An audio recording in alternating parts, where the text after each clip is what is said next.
just making a little bit of an immature move. They had great field position if they just downed the ball right there. As it is Fountain Hills ball. They have recovered the fumble. They have a 1st and 10. Weinreich goes under center. I-backs behind him. One receiver wide either side. Weinreich takes the snap, give it the first man through. He's got room off the left tackle and picks up 5 yards to midfield before he's swarmed under. And that is Kainoa Reed Jr. for Fountain Hills. Yeah, just a quick hitter on that right side, right off the guard, and that gap between the guard and the tackle. I mean, he gets running downhill, so a nice gain, 5-yard gain on that first play. Fountain Hills looks a little confused as they finally get receivers. Makowitz to the near sideline, another receiver wide. I-backs behind Weinreich. Takes the snap, give to the deep man. He's going to try the right side this time, and still on his feet. Does pick up positive yards, gain of 2. Could not get to the outside, though. It'll set up a 3rd and a long 3 for the Falcons.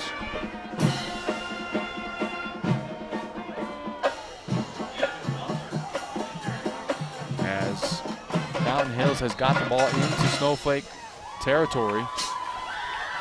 And Snowflake does not look real focused right now as well. Fountain Hills and Snowflake both looking a little rough as Weinreich goes into the shotgun. 2 receivers left. He's looking that side, throws it over the middle, and it's knocked down, batted down by Keegan Bjorn. Would have been enough for the first down, but it falls incomplete. Now Fountain Hills will have to make a decision. Yeah, that was a very tight window that Weinreich's trying to throw it into. Keegan Bjorn in from his linebacker position, dropping back into coverage, able to reach out and deflect that pass. So not near as much room on that pass as he's seen on his earlier attempts. So Falcons going to go for it here on 4th down. They set a man in motion, take the snap, give it to him on the end around. And he is not going to make it, loses 2 yards on the play. It was Harret again on the carry, man in motion, but he loses 2 yards back to the 50-yard line, and Snowflake dodges the bullet there. They take over 1st and 10. Well, they tried that speed sweep, as you say, Mike, and credit the outside linebacker. Looked like number 42, Kurt Wood, coming up and just setting a nice edge out there on the outside and getting the tackle for the loss. So his ball is actually spotted in Snowflake territory at the 49-yard line. Claridge, senior, in at quarterback. Double slot receiver set on either side. One back in the backfield. Takes the shotgun snap. Throws a quick out pass to the outside.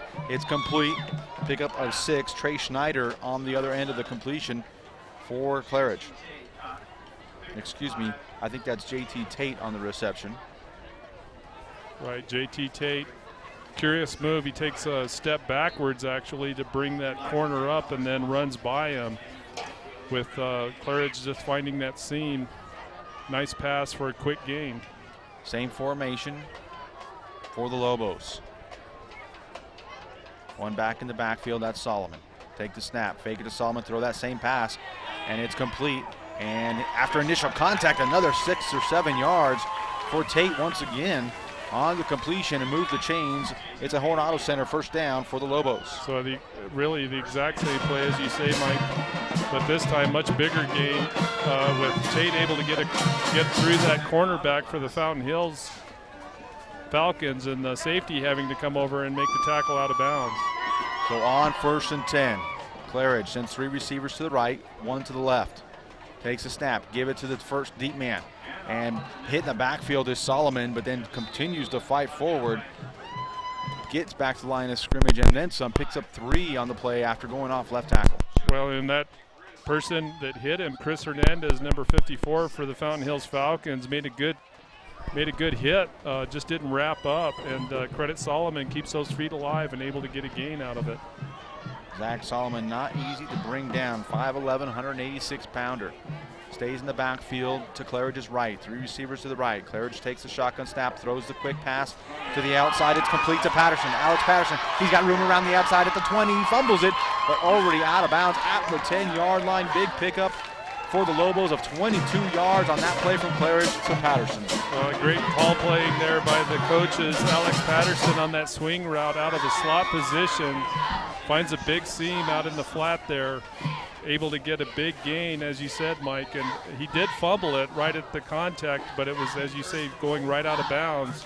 So a little bit of a break there for the Lobos, but otherwise well-executed play. And that is good enough for another Horn Auto Center first down for the Lobos. Horn Auto Center, you're at home with Horn since 1991. New quarterback in on the goal line situation, but a flag on the play. We'll check it.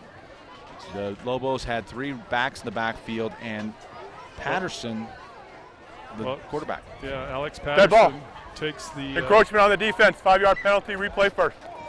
And there you get the call from our head official, Paul Hancock, a offsides penalty against the Falcons, so that'll give the Lobos a free 5 yards. Well, Snowflake also going into a cluster formation out on that right side, snapping directly to Patterson. They go right back to that formation here. Snap to Patterson. He's going to try right behind that big line, and he gets into the end zone easily. Touchdown, Lobos. Check of your scoreboard brought to you by Black Diamond Auto Glass, and Lobos strike first 6-0 over Fountain Hills with 7 minutes and 47 seconds to go in the first quarter. Well, you can kind of see that one coming, Mike. You know, once you see those big boys line up heavy on that right side, they certainly had the numbers advantage, and Patterson just takes the snap and just hooks onto the belt loop of those big guys in front of him and just walks into the end zone free and clear for the first touchdown. Leon LaGrange on for the untimed down try. We watched him in a pregame punt, and the one thing that maybe Snowflake doesn't do well is field goals. But this snap is good, the hold is good, and the kick is no good. Hooked it little left, and so our score remains 6-0. We will step away. This is high school football presented by Hatch Motor Company in Snowflake and Sholo on iTalk 106.7 and on the web at iTalk1067.com. Hi folks, Gentry Hatch here. Let's face it, in today's world, there are a lot of tools out there to help you buy a car. An iPhone, Kelly Blue Book, the list goes on and on.com. At Hatch Motor Company in Snowflake and Sholo, we know that you can and will find the best deal for you. We will even help you find it if you don't happen to have a smartphone, which I believe everybody does. Remember, no hassle, no pressure, simply the best in service and sales. Hatch Motor Company in Snowflake and in Sholo, and online all the time at hatchmotorco.com. And Brandon, I will be coming down to you next opportunity.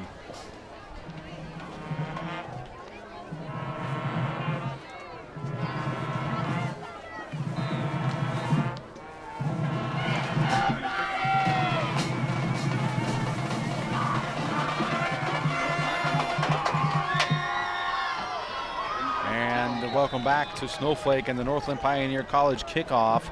Fielded at the 14 by Fountain Hills and brought out to the 24-yard line, a return of 10 yards, and Fountain Hills will try again on their third possession.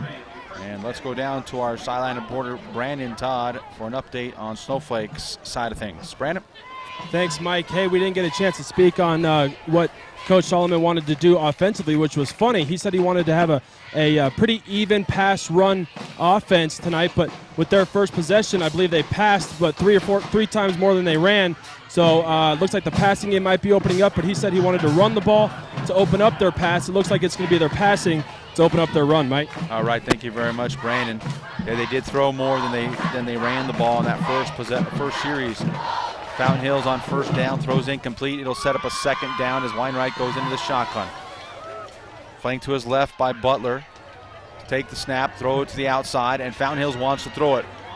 Complete to Ian Makowitz, and he dodges one tackler and then takes it out to the 30-yard line. A pickup of 5 on the play, going to bring up 3rd and 5.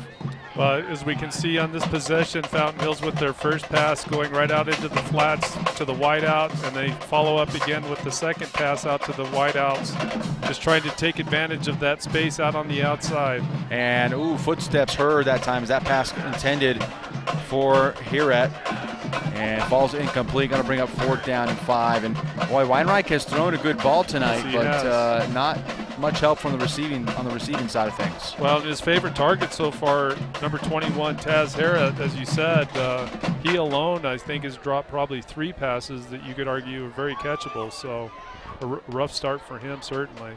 So Falcons will be forced to punt again. Willis stands at his 35-yard line. It's a low end-over-ender that goes off to the right side, out of bounds, and Snowflake's going to have excellent field position again at the 44-yard line of Fountain Hills. Another short field for the Lobos.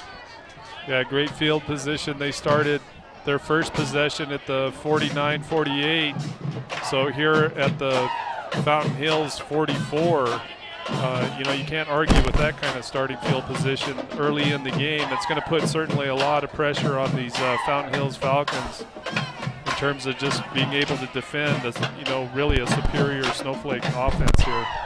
On first down, Claridge takes a snap. Speed sweep, right side to Patterson. Patterson turns the corner, gets a big block from Solomon. He's across the 40 to the 35 and finally taken out of bounds. Good play on first down, and it's going to be close to another first down. We'll check the spot. And as you said, Mike, Solomon, number 28, Zach Solomon, coming up with a huge block in the backfield to clear that, and then not stopping there, continuing on and getting another great block right on the sideline. So just great effort by Solomon to free up some yardage for the runner. Pickup of 9 on the play. 2 receivers left on second down, 2 receivers right. Send another man in motion, that's Willis. Give him, he's going to try the left side. Big block on the outside. Willis trying to turn the corner, cuts it up inside the 30, and is taken out of bounds at the 25-yard line. This time enough for the Horn Center, first down. JT Tate, number 11 for the Lobos, this time on the opposite side, putting a big block on the outside linebacker. I believe it was Willis on that carry. Regardless, just a great block on that outside linebacker to free up the outside pitch run there for the Lobos. So Lobos, as we expected, doing a great job with their running attack. Surprisingly, doing quite a bit outside in this possession at least. Claridge puts Solomon to his right, flanking his right in the shotgun formation. Bring a man in motion, that's Patterson. Fake to him, give to Solomon up the middle. A lot of room up the middle. He's at the 10, he's at the 5, walks into the end zone. Touchdown, Snowflake Lobos. Yeah, that's just a lot of room on the line of scrimmage that time for Solomon with that dive play. He's able to get through the line of scrimmage and even the second level linebackers, I think, without even getting touched. And just great blocking up front by those Snowflake Lobos linemen. 25 yards on the run by the junior, Zach Solomon, his second carry of the night. And this one for Pater. Lobos will try a different kicker for this point after try, and I don't have it. Trent Hatch, I believe. No, it's number 30. Oh, number 30. Calvin Stepp. Calvin Stepp. This one looks up and good, and it is. So Stepp adds the point after, making our score. The Lobos 13, the Fountain Hills Falcons 0 with 6:30 to go. This is high school football presented by Hatch Motor Company and Snowflake and Show on iTalk 106.7 and on the web at iTalk1067.com. We'll be right back. Black Diamond Auto Glass provides the finest full-service mobile and in-shop glass repair services, from free chip repair to windshield replacement, tinting, and more. We're here to pamper you and your car. Black Diamond Auto Glass. Yeah. This job looks perfect. It says you need a high school diploma. You've got one of those, right? Skip the drama. Get your diploma. I got that. Find free adult education classes at finishyourdiploma.org. Hey, you need to talk to Paul Hancock about delaying these kickoffs a little bit. Oh, nice catch. Welcome back to Snowflake High School and the Northland Pioneer College. A short kick fielded at the 40, and Fountain Hills will have good field position there. Let's go down to our sideline reporter, Brandon Todd. Brandon? Well, Mike, that's exactly what Coach Dudley over here in Fountain Hills Falcons sideline wanted to avoid. He said we got to stop their fly sweep and their run up the middle, which is exactly what Snowflake did. Unstoppable unstoppable for the Fountain Hills Falcons in that scoring drive right there. So look for some defensive adjustments coming up. All right, thank you very much, Brandon. As Weinreich goes to work, has a man deep and just overthrew him. Pass intended for Dakota Hamby, just a sophomore, and he had a step on Kurt Wood, but Weinreich just put a little too much air underneath that one. Well, Weinreich certainly showing a great arm for a sophomore, putting that ball out over the safeties.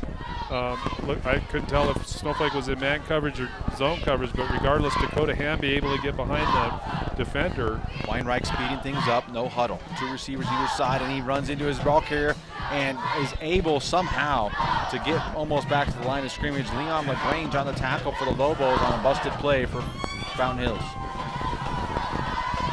It'll be a loss of 1 on play. It'll bring up 3rd and 11.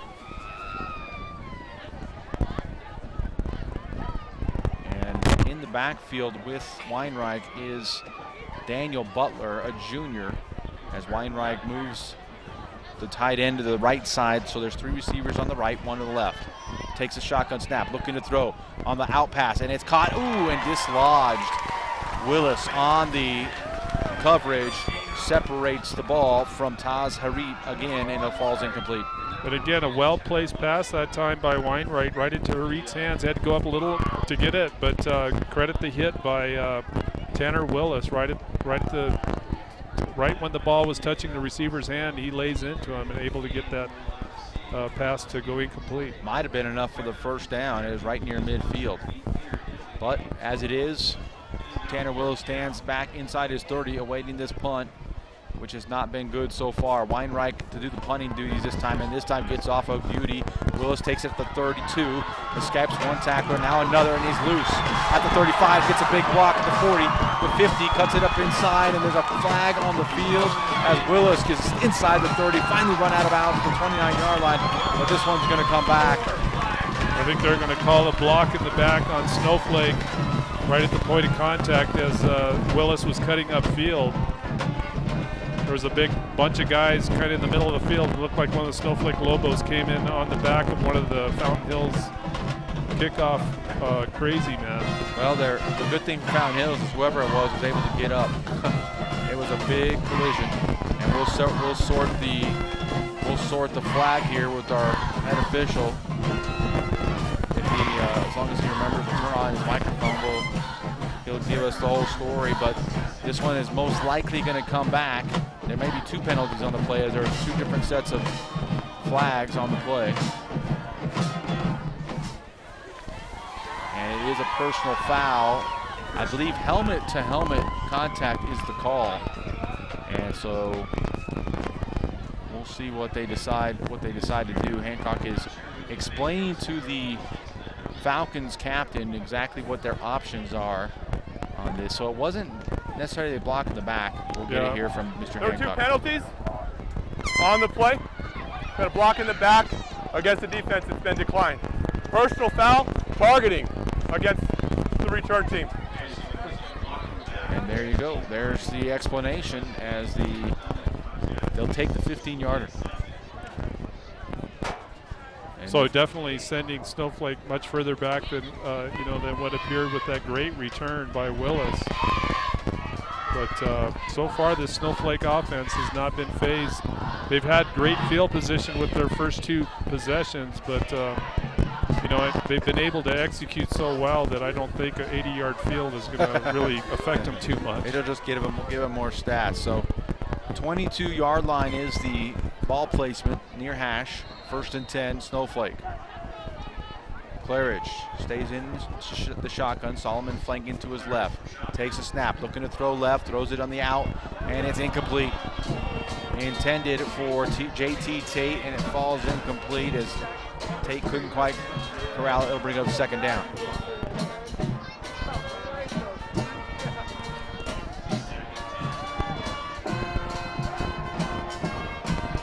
And so the Lobos trying to go back to that quick pass, but this time Claridge can't connect. I believe that's the first incompletion for him tonight. I believe so. So on 2nd and 10, 3 receivers left. 1 lone receiver to the near sideline here. Solomon will stay in the backfield to Claridge's right. Take the snap. Looking to throw, looking left, throws it again on the quick hitter, and it's dropped again, this time intended for Richard Baird, and Baird cannot haul it in. Well, Baird just cutting out underneath into the flats, and a wide open pass, perfectly placed, just couldn't drag it in. There is a penalty on the play. I think this one's going to go against Snowflake. And it is going to be a false start penalty against the Lobos. And they'll decide whether they may want to take the incomplete pass. I don't know. Set up a 3rd down. Looks like that's what coach is wanting them to do from the sideline. And the line judge over there is helping them out. And we'll get the official call. Illegal formation on the offense. Didn't have enough men on the line of scrimmage. Penalties declined. 3rd down. All right, thank you very much. So going to set up 3rd and 10, a big opportunity for Fountain Hills here.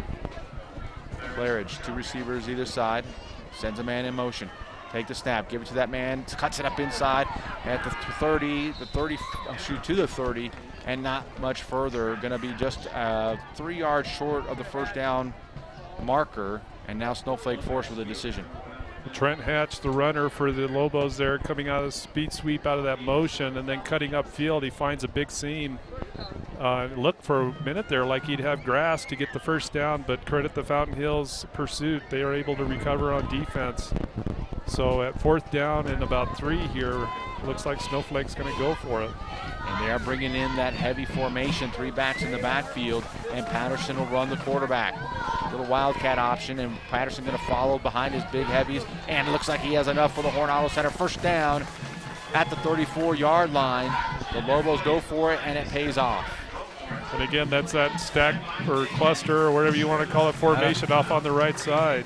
We're going to have to find out the official term for that formation. But it's a pretty intimidating formation when you're looking at it as a linebacker. And yeah, you got to try to match it, I assume. So they'll go back to their regular formation, 2 receivers either side. Claridge in the shotgun. Take the snap, fake it to Solomon, throw it to the right side in the flats, complete to number 3 at the 35, but a good open field tackle by the linebacker, Austin Samano for Fountain Hills. Complete though to Logan Whitlock for a pickup of 4. It's going to bring up 2nd down and 6. Well, Jake Stuber, also number 7, out on the corner for the Fountain Hills Falcons, able to move up quickly, do a little bit of an arm tackle, but at least slow the runner down to allow Samano to come in and clean it up. Also want to thank Subway for sponsoring tonight's contest. Subway Eat Fresh on 2nd down. Claridge sends 3 receivers left, 1 to the near sideline. That's Whitlock. Take the shotgun snap, fake it to Solomon. Claridge is going to keep it this time around the left end. Cuts it up inside at the 40, the 45, and is brought down at the 48-yard line, but a pickup of 10 yards and a Horn Center 1st down for the Lobos with 3:44 to go in the 1st quarter. This scoreboard update brought to you by Black Diamond Auto Glass. The Lobos 13, Fountain Hills 0. Well, Tyler Claridge, one of these Snowflake players in the backfield, was just great speed, and that time coming up spades in terms of just beating the defense from Fountain Hills. They just can't keep up with him at the line of scrimmage. Claridge on 1st down, looking to pass, has to bring it down, and he's going to be sacked. And Ball's loose. I believe Fountain Hills has recovered it if they call it a fumble. Yep. They do. It is Fountain Hills ball. Big number 32. Cameron Vogel. I don't know who made the strip, but Claridge, under duress, coughs it up. Well, Claridge is in pass formations and decides to tuck it, go up the middle, and in the process just gets clobbered by a couple of defenders. One of them clearly stripping the ball, and Cameron Vogel coming up. Big turnover there for the Fountain Hills Falcons to stop a drive that had some momentum for the Lobos. So we'll see if Fountain Hills can do something with the momentum shift. 2 receivers left, 2 to the right. In the shotgun, Weinreich looking to throw.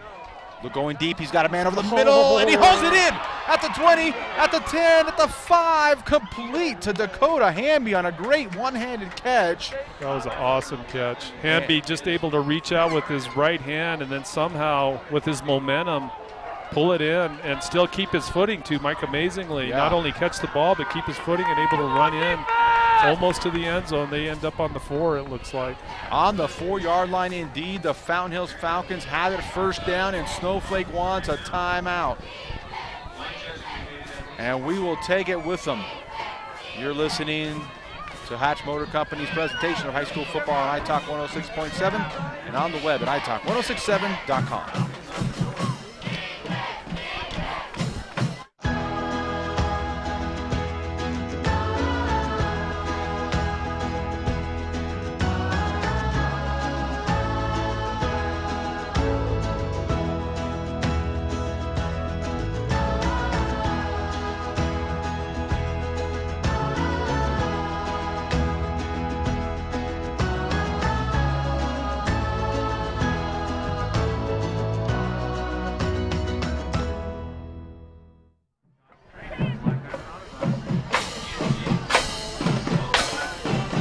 Welcome back to Snowflake High School, where the Lobos have a 13-0 lead here in the closing moments of the first quarter, but the Fountain Hills Falcons have it down to the 4-yard line after a Lobo fumble and a big pass completion for the Falcons. On first and goal to go, I-backs in the backfield for Weinreich, who goes under center. One receiver left, wide left, one receiver to the right. Take the snap, give it to the up man, and not much doing there. Maybe gained a yard as they try right into the heart of that Lobo defense, and nothing there. Daniel Butler on the dive play for the Falcons, and as you say, Mike, as soon as he gets the ball, just runs into a wall of players. So Snowflake clearly doing a great job of just pinching those inside gaps down this close to the goal line. Same formation for the Falcons. Weinreich takes the snap, give it to the deep man, and he is hit in the backfield at the 5-yard line. A loss of 2 on the play, and now it's going to be 3rd and goal to go. And Fountain Hills. And timeout with the Falcons, and we just took one, so we'll keep it here as the Fountain Hills Falcons, they got to the 4, but they moved back, and obviously an important 3rd down situation for them. Big defensive play, that last play by number 58, Leon LaGrange, coming off that D-line position and just crushing the running back as soon as he got the handoff. So Fountain Hills clearly struggling here against the larger front on the Snowflake side, but with the 3rd down and 4, it's certainly not going to be anything easy. I wouldn't be surprised to see him try a pass here, because clearly the running game's struggling against that big defensive front for the Lobos. Well, after the timeout, Fountain Hills has decided what they want to run here on 3rd down. 3rd down and goal to go from the 5-yard line. Snowflake fans trying to get things pumped up for their Lobos. Makowitz lined up wide left, I-backs behind Weinreich. Takes the snap, looks to throw, naked boot, and he's going to be dropped in the backfield at the 14-yard line. Big play for the Lobos.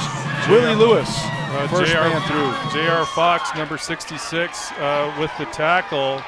Doing a great job, defensively. Those defensive linemen staying home a little on that boot play, and just great speed into the backfield to drag him down for a big loss. So I'm not sure if Fountain Hills in the past, they've always had pretty good kickers.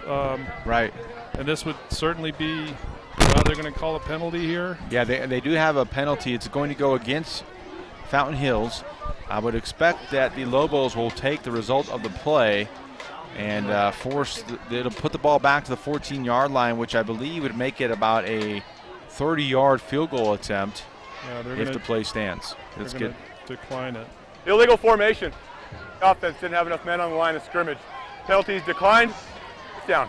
It is going to be 4th down, and it's actually going to be a 27-yard field goal attempt if they decide to go in that direction.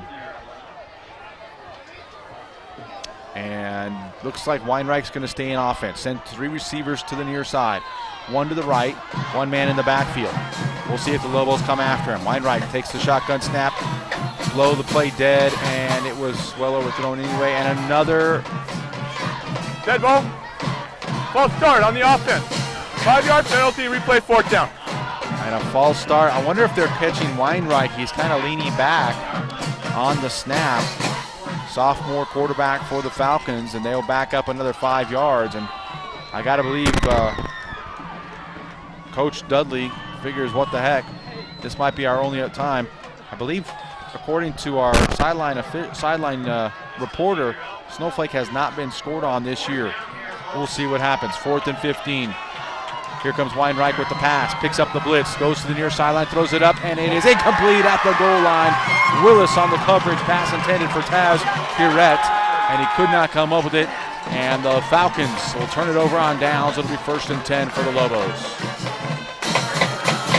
So, just a tough break for the Fountain Hills Falcons, able to get down all the way to the 4. But you can see they just struggled, with their running game against that big defensive front for the Lobos. I'm actually a little bit surprised they waited so long to try a pass, because that's really the only thing they've had much effect with. But regardless, just a heartbreaking drive there, knowing that they had an opportunity to score. Claridge takes a snap, give it to Patterson. Patterson has a little bit of room on the right side. across this, back, just gains about a yard to the 17-yard line. Let's go down to the sidelines with Brandon Todd. Brandon? Yeah, Mike, you're exactly right. The Snowflake Lobos have not allowed an opponent even a field goal all year long. So you got to imagine that goal line stop right there. Obviously some help with the penalties, but the big stops of the run before the penalties, and then that big defensive play right there to break up the pass. That's just the Snowflake defense working with pride, not wanting to allow their teammates to put back to you. All right, as Willis has room. He's at the 40. He's at midfield, and nobody is going to catch him. Tanner Willis inside the 20, the 10, touchdown, but hold everything. Penalty flag on the play. It looks like that's right where Willis ran, and probably going to be a holding penalty that sprung Willis on that far sideline. That's the signal we're getting from the. Tough break for the Lobos as Tanner Willis went 82 yards, almost untouched, but it could have been with the aid of a holding by one of his fellow receivers out there on the far sideline.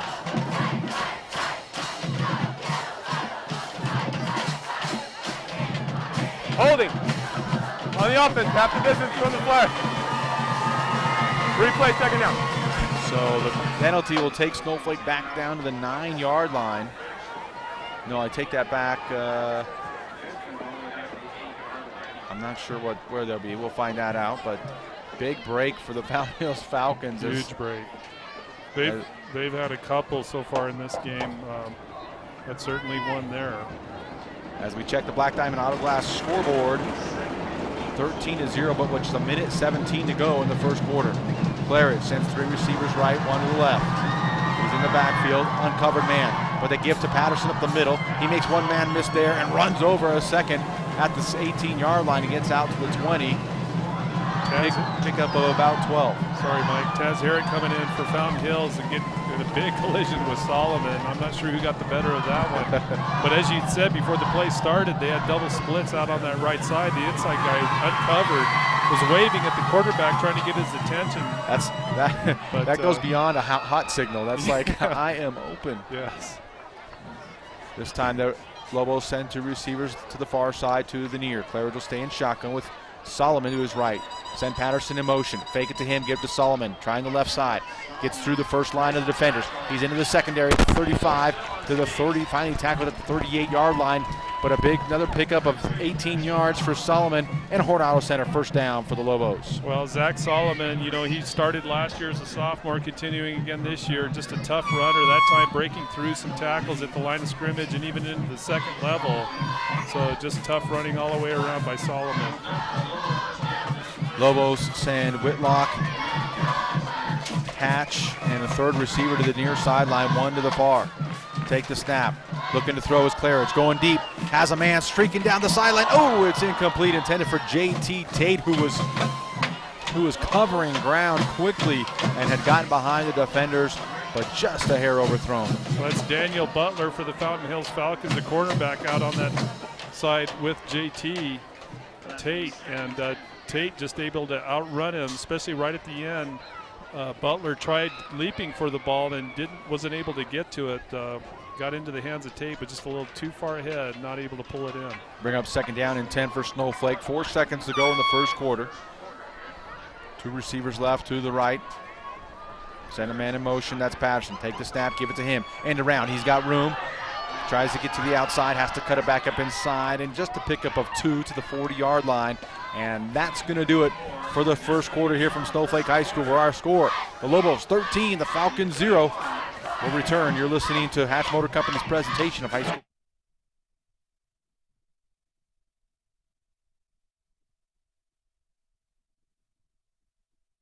Need a fireplace? Ace has that. Need barbecue grills? Ace has that. Need paint? Ace is the best place for that. Need a chainsaw or weed eater? Ace has that too. Ace can even fix your chainsaw and your weed eater. Ace Hardware has everything you need for your home improvement project. They even have a 24/7 locksmith. Locked out of your home or car, their mobile unit will come to you. That's your helpful place. Ace Hardware of the White Mountains in Pinetop, Overguard, and Show.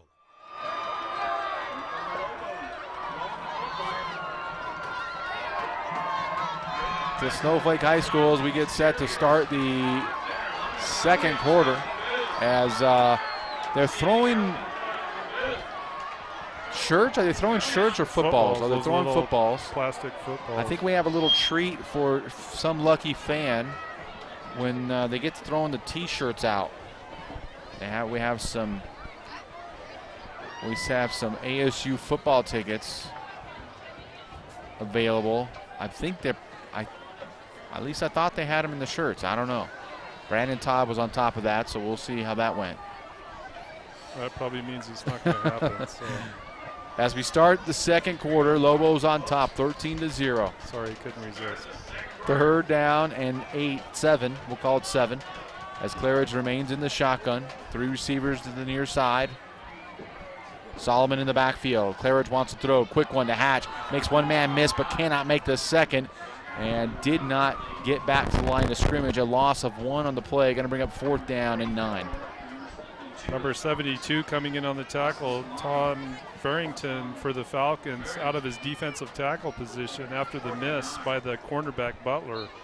So that's pretty good work for a lineman to come up that quickly and make a tackle. So Kanoa Reed for the Falcons will step inside his 30-yard line as they're anticipating a Lobo punt. Lobos haven't had a punt a whole lot this year, but they are in formation. I believe that is Patterson for the Lobos. Hard to read the numbers. Could be Whitlock. Single digit. There's the snap. And the punt is away, and it's a good one. It'll be fielded at the 27-yard line. And, we just stepped out of bounds at the 30-yard line. Whistle blows it dead as Kanoa Reed stepped out of bounds at the 30. But the Falcons will have it 1st and 10. So a good defensive stand, the first so far this game for the Falcons in terms of holding that Snowflake defense. And certainly a spot of encouragement for the Falcons. You know, they've struggled early on those first 2 possessions just trying to even contain the Lobos, but did a great job there. Falcons will try to spread out the Lobos here with 3 receivers to the far side. Weinreich takes a snap, quick pass, complete, and no yardage on the play though as he is immediately tackled by Keegan Bjorn on the far side. No gain. They're going to give him 1 yard. It'll bring up 2nd down and 9 for Fountain Hills. And Taz Hewitt again, the receiver that time, finally able to pull one in after dropping a few earlier. And again, Fountain Hills continuing to attack, at least with the passing game, out on the flats. No huddle for Fountain Hills. Weinreich in the shotgun. Takes the snap, looks right, throws it across the middle, and it is picked off. Snowflake Lobos right there. Trent Hatch with the interception. Pass intended for Ian Makowitz. It went a little high, went through his hands, and Hatch right there to pick it up. Well, that's a classic old tip drill, and credit Hatch for being in the right position in that safety spot, sees the tip and comes up quickly to get the interception for the Lobos. So just like that, the Lobos change the momentum. They have it inside Fountain Hills territory at the 37-yard line, 1st and 10. We'll see if they can get a little better offense than they did in their last series. Claridge going to break the huddle.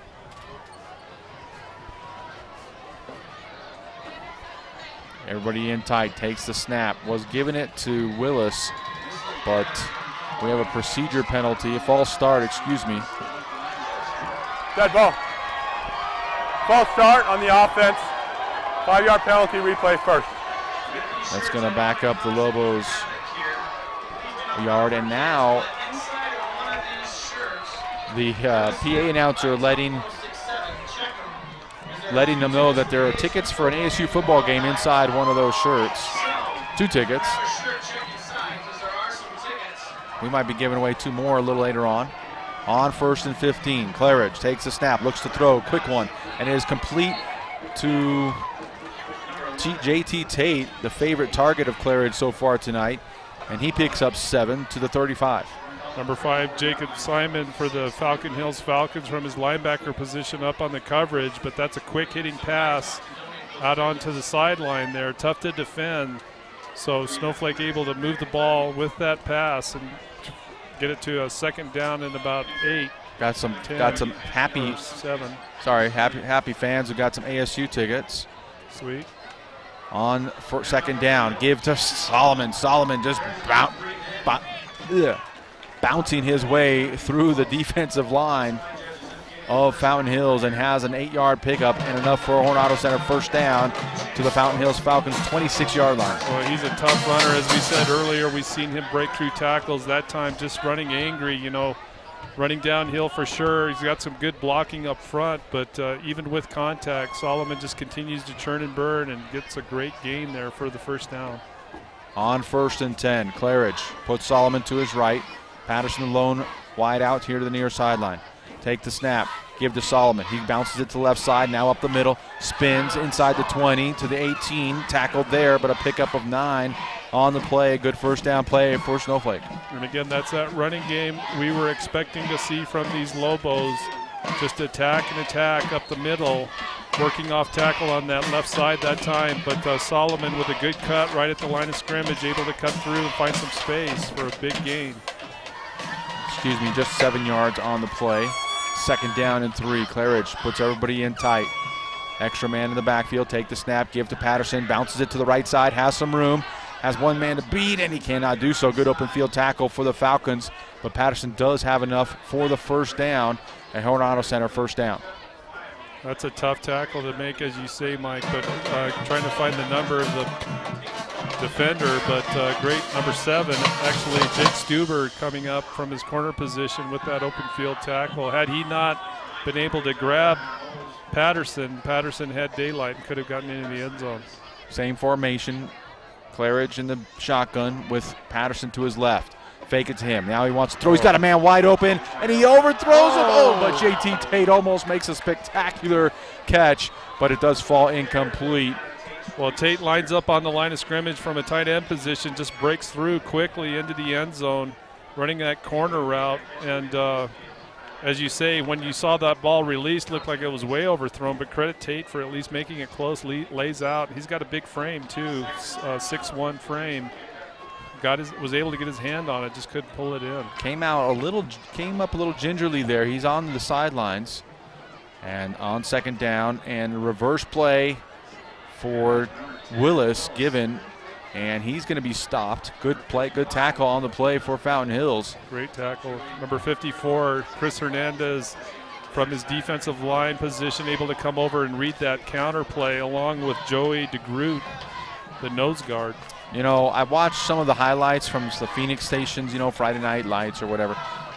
Our camera crew does at least as good a job, if not better, of bringing you action on iTalk1067.com. So thank the White Mountain Youth Productions and Sholo TV for bringing you the live video of tonight's contest. The Snowflake on 3rd and 11.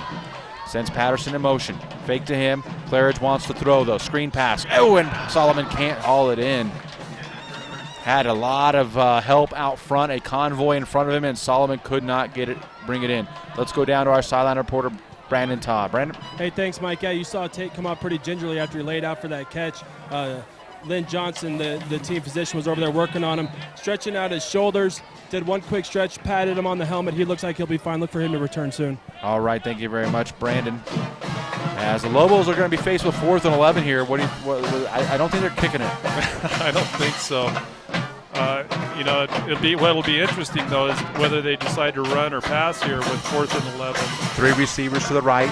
Kurt Wood, the lone man out here to the near sideline. Claridge takes the snap, rolls right, looking right, has time. Now it's hit as he throws it up in the air, and it's well out of bounds. Caught on that far sideline, but it'll be incomplete and turning it over on downs. The Snowflake Lobos to the Fountain Hills Falcons. I got to tell you, this Falcons team is amping it up on defense when they need to. That time, Joey DeGroot, the nose guard, coming in and hitting Claridge right at the release. It was a clean hit. It wasn't but great play up front, just fighting through that big offensive line, and credit Joey DeGroot for just good pressure on the quarterback that time. But now the Fountain Hills Falcons will be backed up deep in their own territory at the 14-yard line. 1st and 10. Pitch it to the deep man. Spin. And cannot get back to the line of scrimmage is Butler. And the pursuit for the Lobos just too great up front. They're just blowing them up at the line of scrimmage. Are the defensive linemen for Snowflake finding ways to get through the gaps, and those running backs for Fountain Hills just having a heck of a time getting out of the backfield. So it'll set up a 2nd down and 13. They're going to call a loss of 3 on the play, maybe 12. Weinreich under center. Take the snap, give to the first man through, and he's got forward progress. That's Kanoa Reed. Has another pickup of 2 back to the original line of scrimmage. So now Fountain Hills faced with a 3rd and 10. They don't look too excited to pass this deep in their own territory. Yeah, well, they had the turnover on the interception, the tipped ball earlier on their earlier possession, but certainly in a position here with the running game struggling the way it has been, they're pretty much in a position where they're forced to try to pass if they want to get a first down. I-backs and movement up front, penalty on the play. Dead ball. Encroachment on the defense. 5-yard penalty.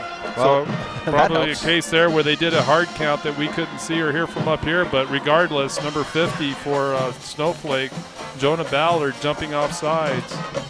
So now it's 4th and 5, right? 3rd and 5. Oh, okay. 3rd and 5. 3rd and 5. And I think we're going to have a timeout on the field. Timeout. Fountain Hills. It is a timeout. We will take it with them. With 6:02 to go, the Lobos still on top 13-0. You're listening to Hatch Motor Company's presentation of high school football on iTalk 106.7 and on the web at iTalk1067.com. In today's challenging economy, having a college education is a must. Northland Pioneer College is here to help you prepare for your future. NPC is committed to providing you with the highest quality education with the lowest tuition cost in the state. We offer a variety of advanced learning classes to prepare you for a transfer or associate's degree, personal interest education, or earning your GED. Contact an academic advisor for more information. Go online at npc.edu.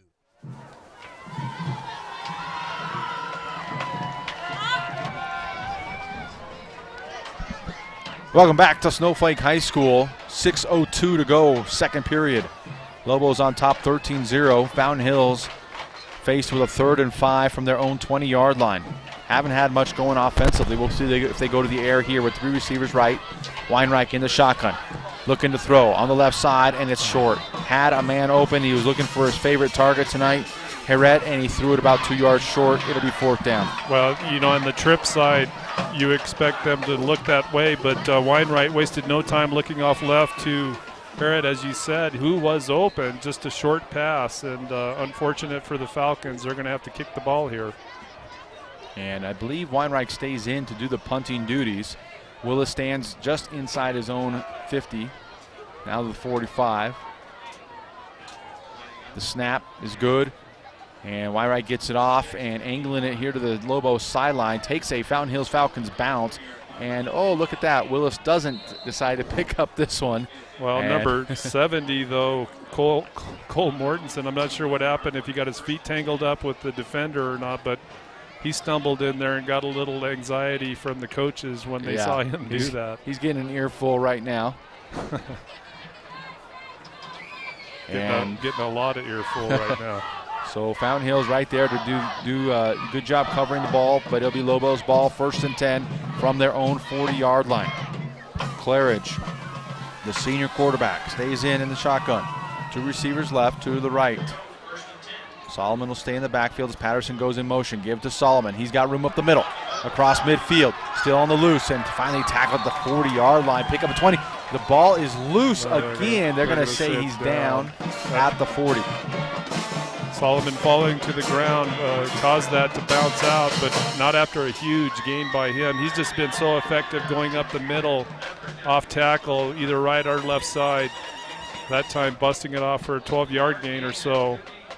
So Solomon, who is an aggressive runner to start with, when he finds open space, he's also got the wheels to break through. Doing a good job there. Claridge sends 3 receivers to the right, trips formation, 1 to the near side. Take the snap, give to Solomon again. Oh, runs over big number 55, but 55 holds on.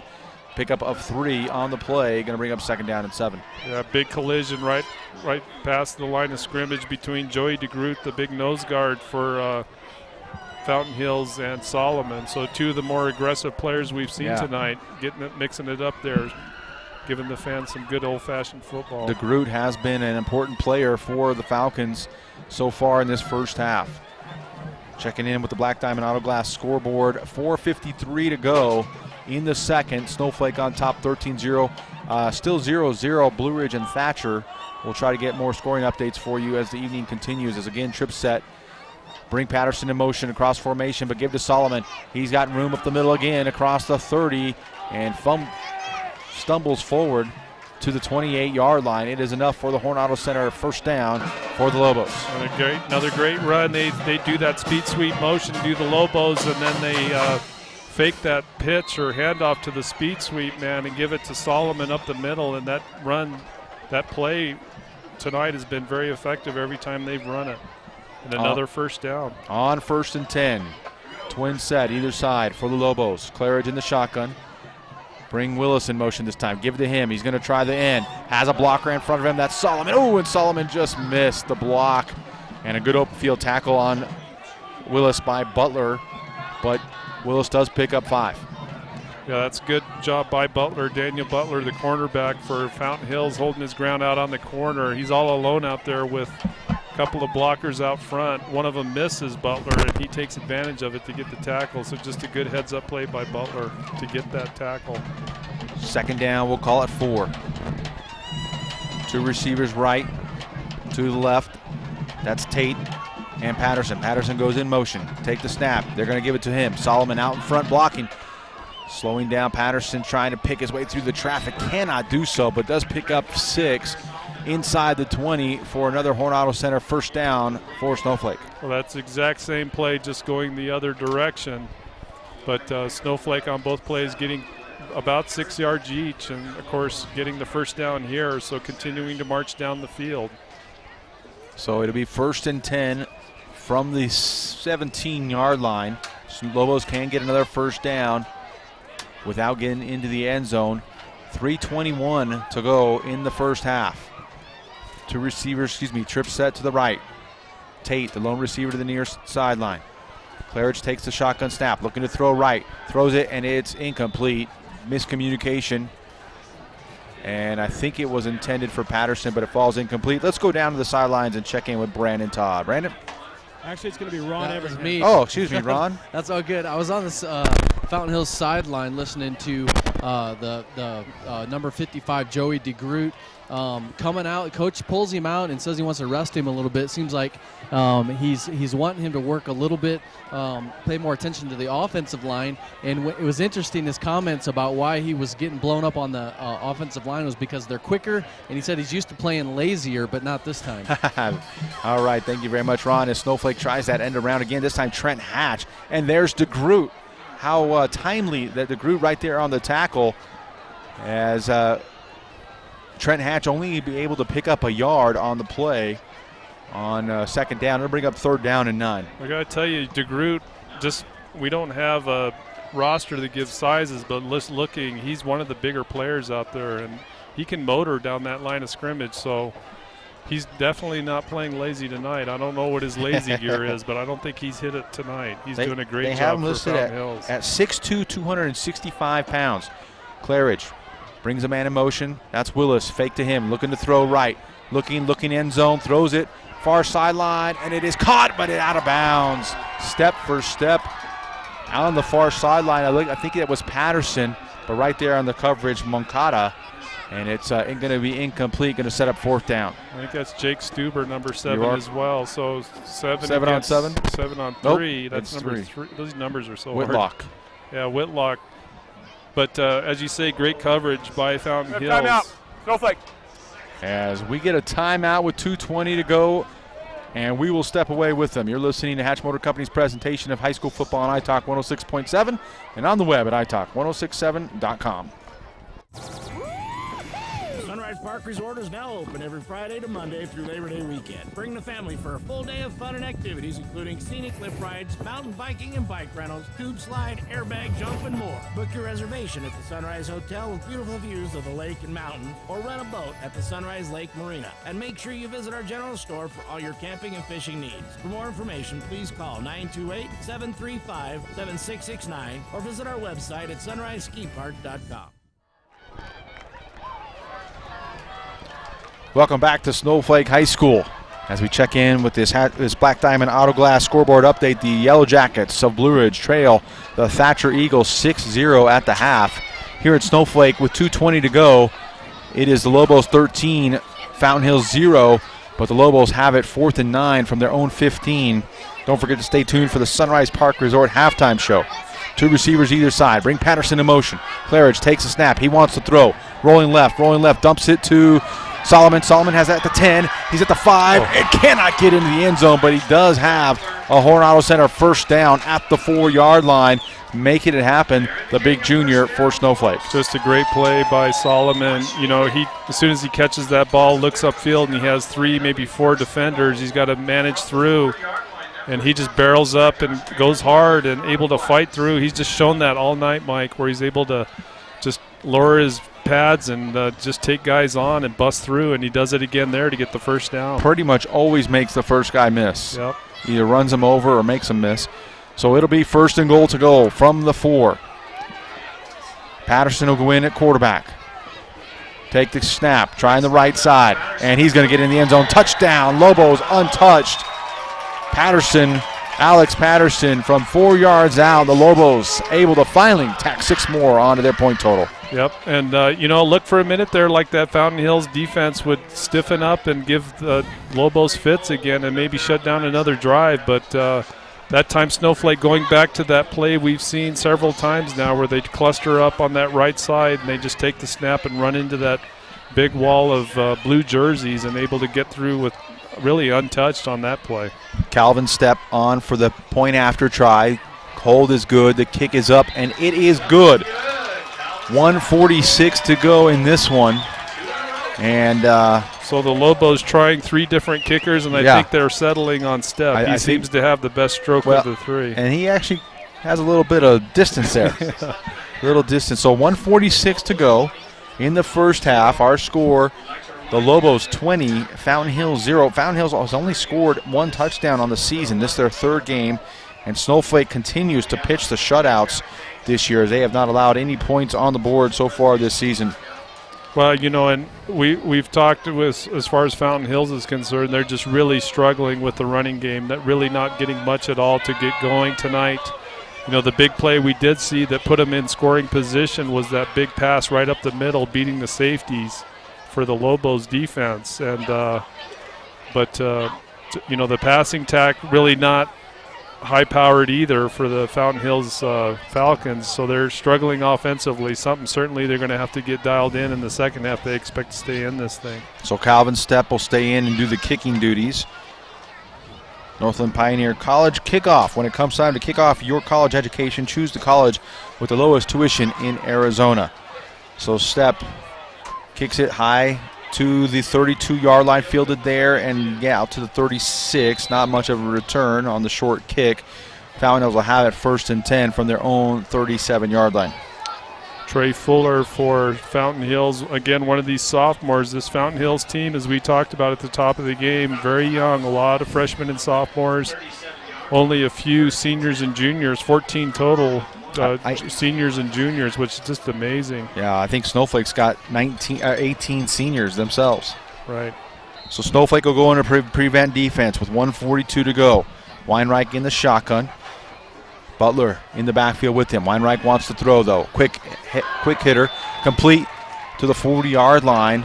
Intended and caught by Taz Harret again. Pickup of 5 on the play. They're going to say to the 41.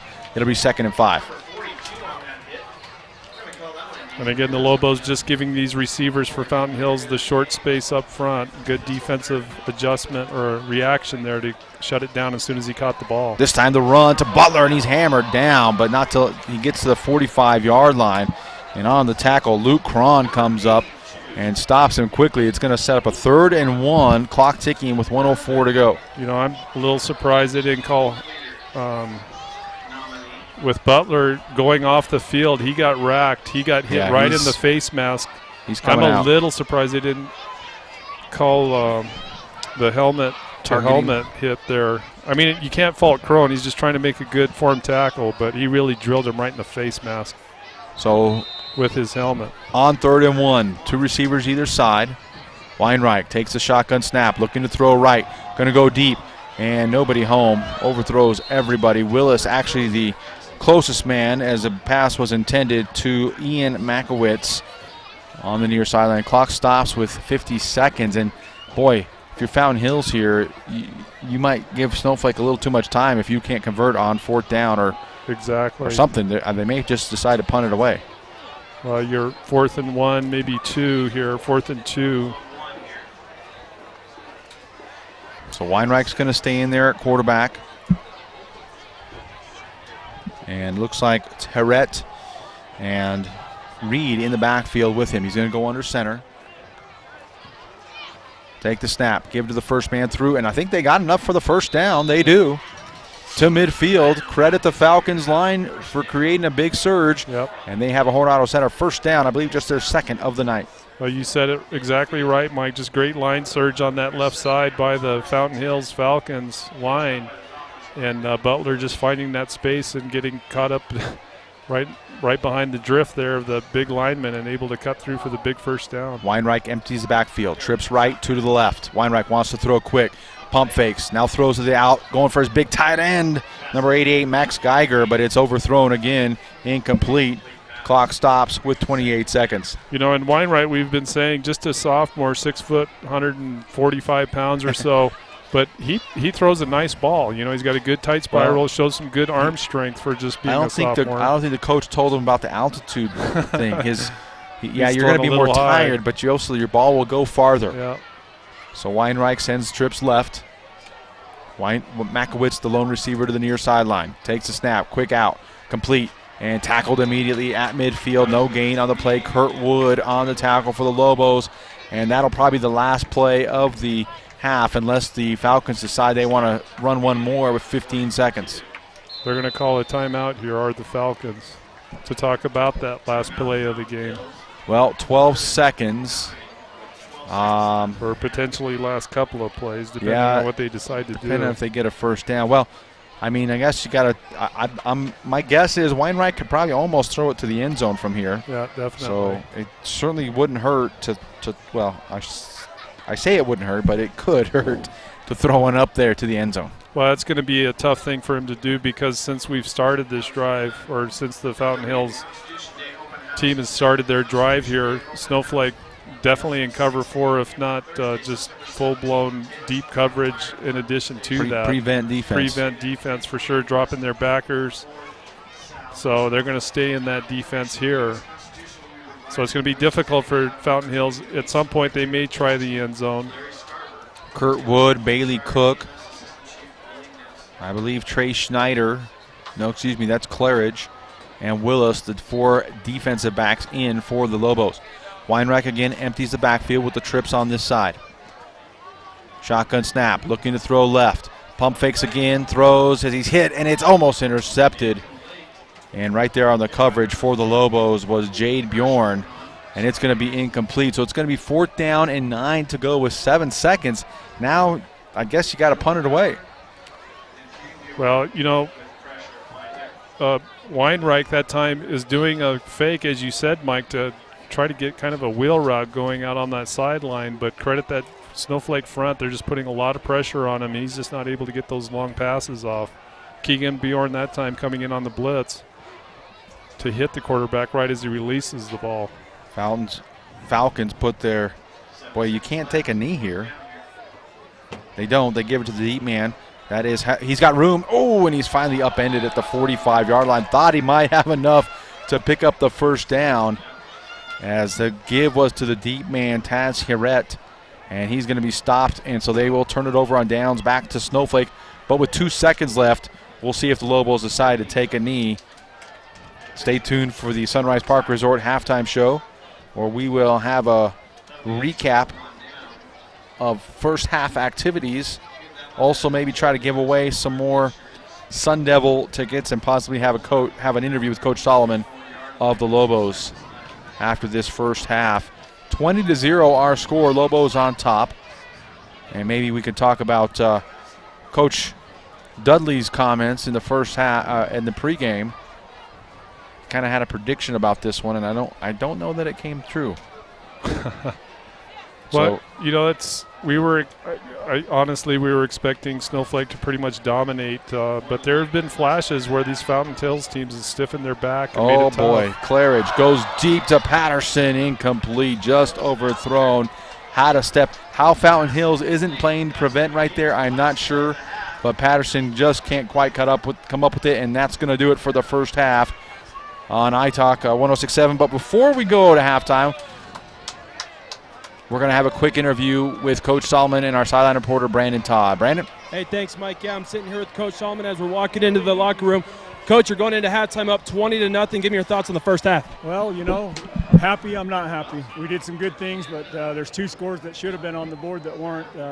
One's a holding call, and that's on us. We got to clean that up a little bit, and then we're down here close, and we don't end up punching it again. So, I'm not usually negative by nature, but we didn't get those 2 on the board that I think we should have. So. Coach, if our records serve us right, you guys haven't allowed a point on the board all season. What do you attribute your success on defense to?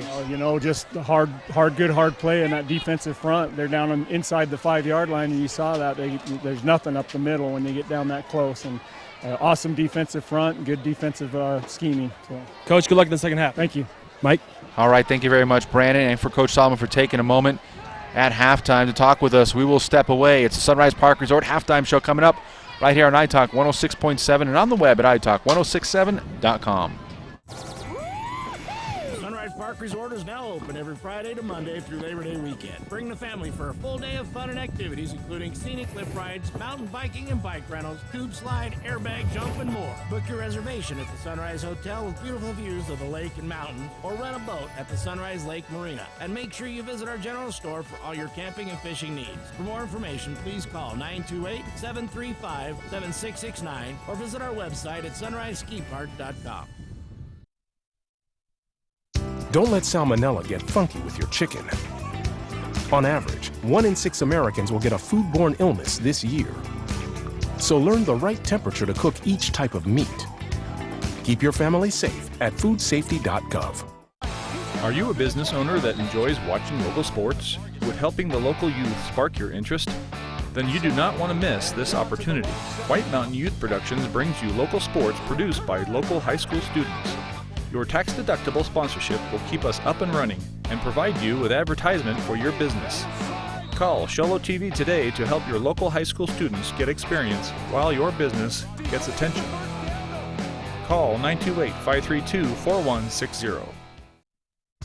There's no better time to visit Horn Auto Center. Check out the all-new Chevy Silverado. Voted 2014 North American Truck of the Year. Strong for all the roads ahead.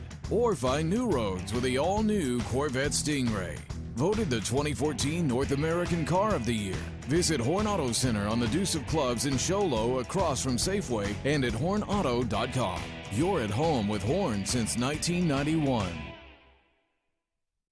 Black Diamond Auto Glass provides the finest full-service mobile and in-shop glass repair services, from free chip repair to windshield replacement, tinting, and more. We're here to pamper you and your car.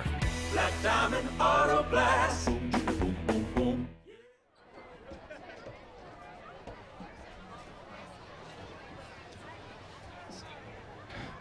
Welcome back to Snowflake High School and the Sunrise Park Resort halftime show. Mike Granillo here with Punt Cooley as the Snowflake Lobos paying tribute on 9/11, having a ceremony out on the field. Kind of looks like they got one of those massive flags as they pay tribute to those who fell on September 11th, 2001.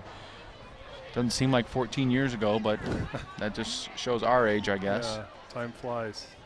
As they get ready to do that. Good crowd on hand tonight for the Snowflake Lobos. Fountain Hills, not so much.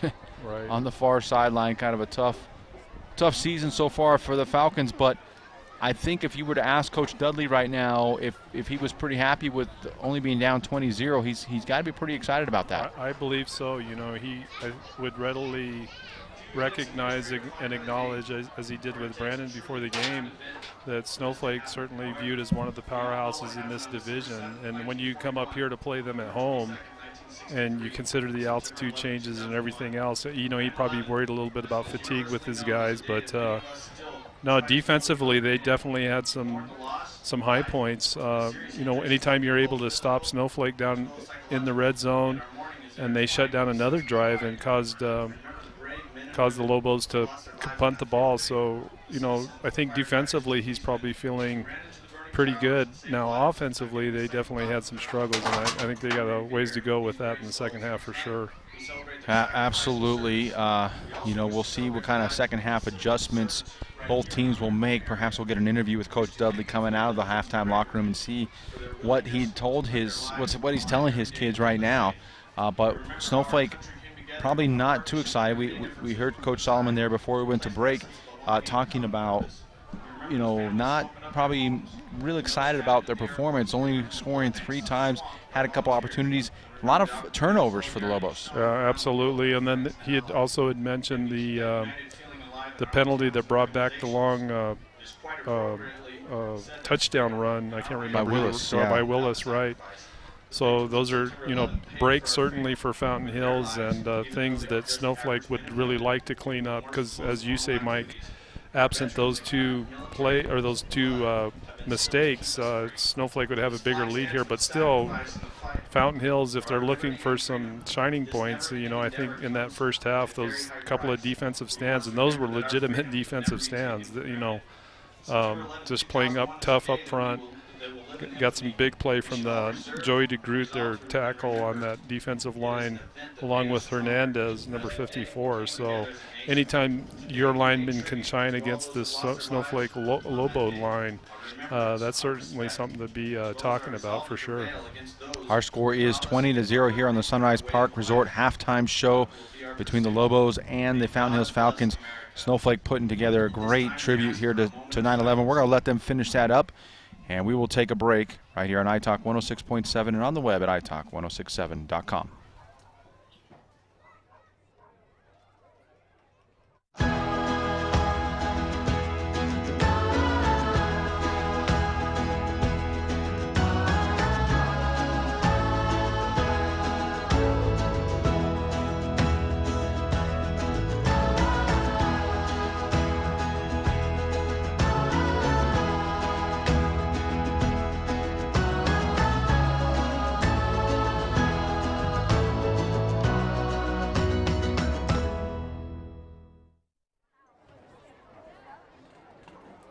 Orthodontist Dr. Joshua Beeler has been providing family-friendly orthodontics in Show Low and the entire White Mountains since 2006. If you need braces, stop in and see the friendly folks at Beeler Orthodontics and meet their professional staff. Dr. Beeler and his team have the latest in orthodontics technology, and they work with each patient individually to custom tailor the most effective treatment plan for the best results. Beeler Orthodontics is a proud sponsor of high school sports. Beeler Orthodontics, live to smile, love your smile. Need a fireplace? Ace has that. Need barbecue grills? Ace has that. Need paint? Ace is the best place for that. Need a chainsaw or weed eater? Ace has that too. Ace can even fix your chainsaw and your weed eater. Ace Hardware has everything you need for your home improvement project. They even have a 24/7 locksmith. Locked out of your home or car? Their mobile unit will come to you. That's your helpful place. Ace Hardware of the White Mountains in Pinetop, Overguard, and Show Low. In today's challenging economy, having a college education is a must. Northland Pioneer College is here to help you prepare for your future. NPC is committed to providing you with the highest quality education with the lowest tuition cost in the state. We offer a variety of advanced learning classes to prepare you for a transfer or associate's degree, personal interest education, or earning your GED. Contact an academic advisor for more information. Go online at npc.edu.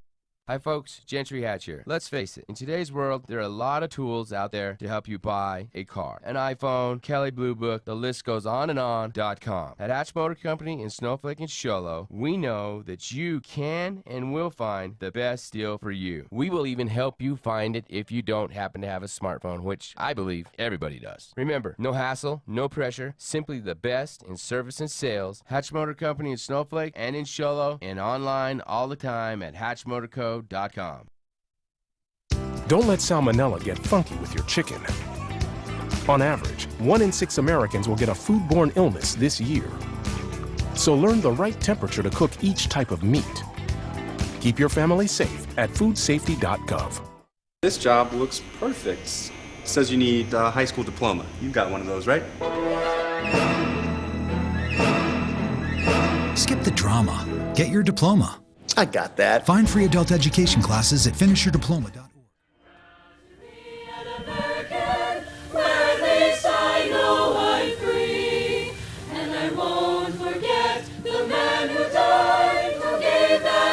To me, and I gladly stand up next to you and defend her still today. 'Cause there ain't no doubt I love this land. God bless the USA.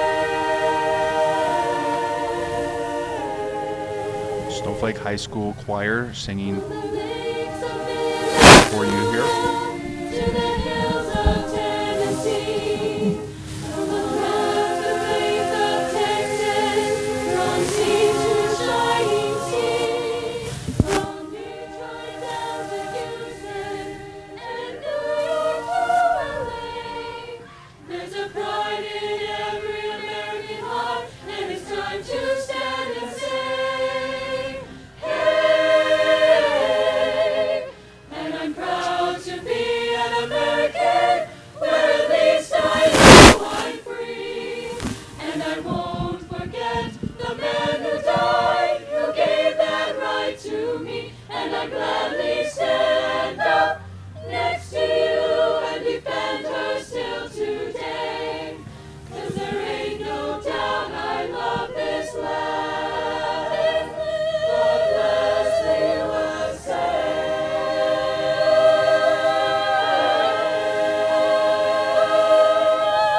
All right, very good, very well done by the Snowflake High School music group. I'm not sure their official name, but a mix of boys and girls, some of the football players there, as we are in the Sunrise Park Resort halftime show as a great rendition of God Bless, or God Bless America. Is it God Bless America? Sure.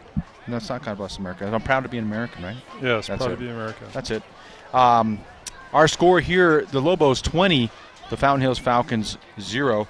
And let's talk second half adjustments as the teams have about 5 minutes before they come out and start the second half here, Punt.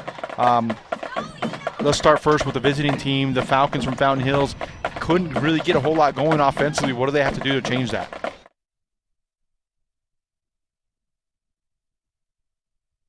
Here with you. You know, they've got tough duty. I mean, their line is just being dominated, honestly, at the line of scrimmage by that defensive front for Snowflake.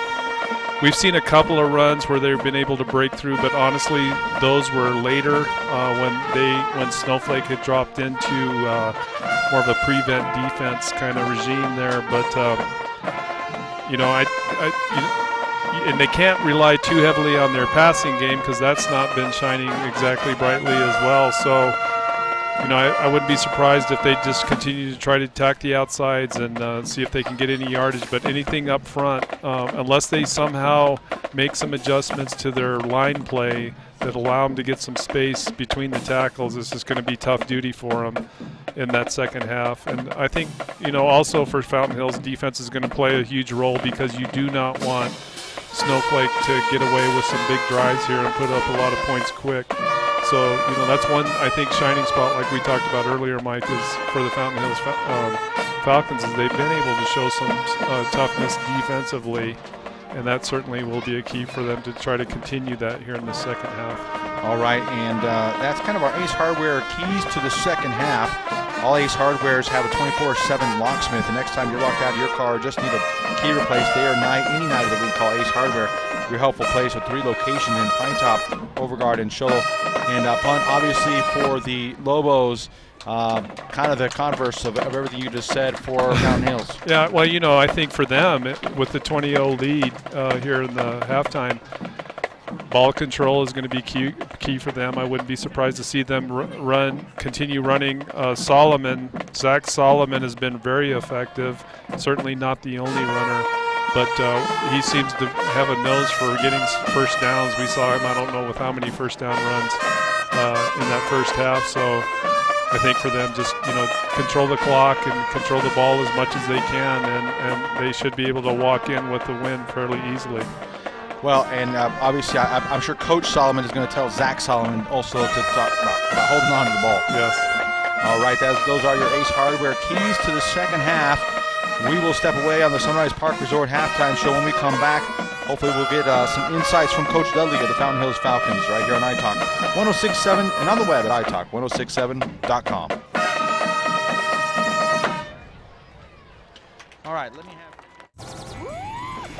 Sunrise Park Resort is now open every Friday to Monday through Labor Day weekend. Bring the family for a full day of fun and activities, including scenic cliff rides, mountain biking and bike rentals, tube slide, airbag jump, and more. Book your reservation at the Sunrise Hotel with beautiful views of the lake and mountain, or rent a boat at the Sunrise Lake Marina. And make sure you visit our general store for all your camping and fishing needs. For more information, please call 928-735-7669 or visit our website at sunriseskipark.com. Are you a business owner that enjoys watching local sports? Would helping the local youth spark your interest? Then you do not want to miss this opportunity. White Mountain Youth Productions brings you local sports produced by local high school students. Your tax-deductible sponsorship will keep us up and running and provide you with advertisement for your business. Call Sholo TV today to help your local high school students get experience while your business gets attention. Call 928-532-4160. There's no better time to visit Horn Auto Center. Check out the all-new Chevy Silverado. Voted 2014 North American Truck of the Year. Strong for all the roads ahead. Or find new roads with the all-new Corvette Stingray. Voted the 2014 North American Car of the Year. Visit Horn Auto Center on the Deuce of Clubs in Sholo across from Safeway and at hornauto.com. You're at home with Horn since 1991.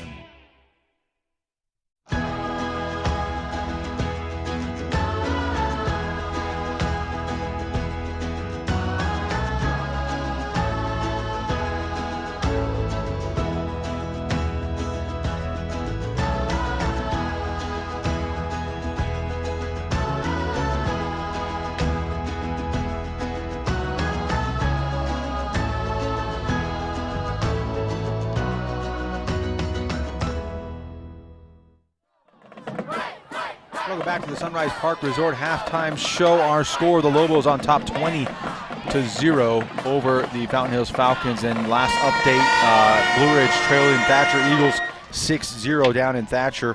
And as we get set here for the second half, let's go down to our sideline reporter, Brandon Todd, who had a chance to talk with Coach Dudley of the Falcons. Brandon? Thanks, Mike. Yeah, I just got finished speaking with Coach Dudley. I asked him what his message was to his team at the half. He said, just keep fighting. I told him to keep fighting. Snowflake's big. They're tough. They hit hard. They said they lost 2 guys on concussion, so there's 2 guys out. I'm going to follow up and see exactly which 2 guys they were. I asked him, but he didn't hear me as he was walking away. So I'm going to find out which two guys that are out on concussions. But that was his message. He said, look, just keep fighting. You never know what will happen. Keep your heads up and stay safe.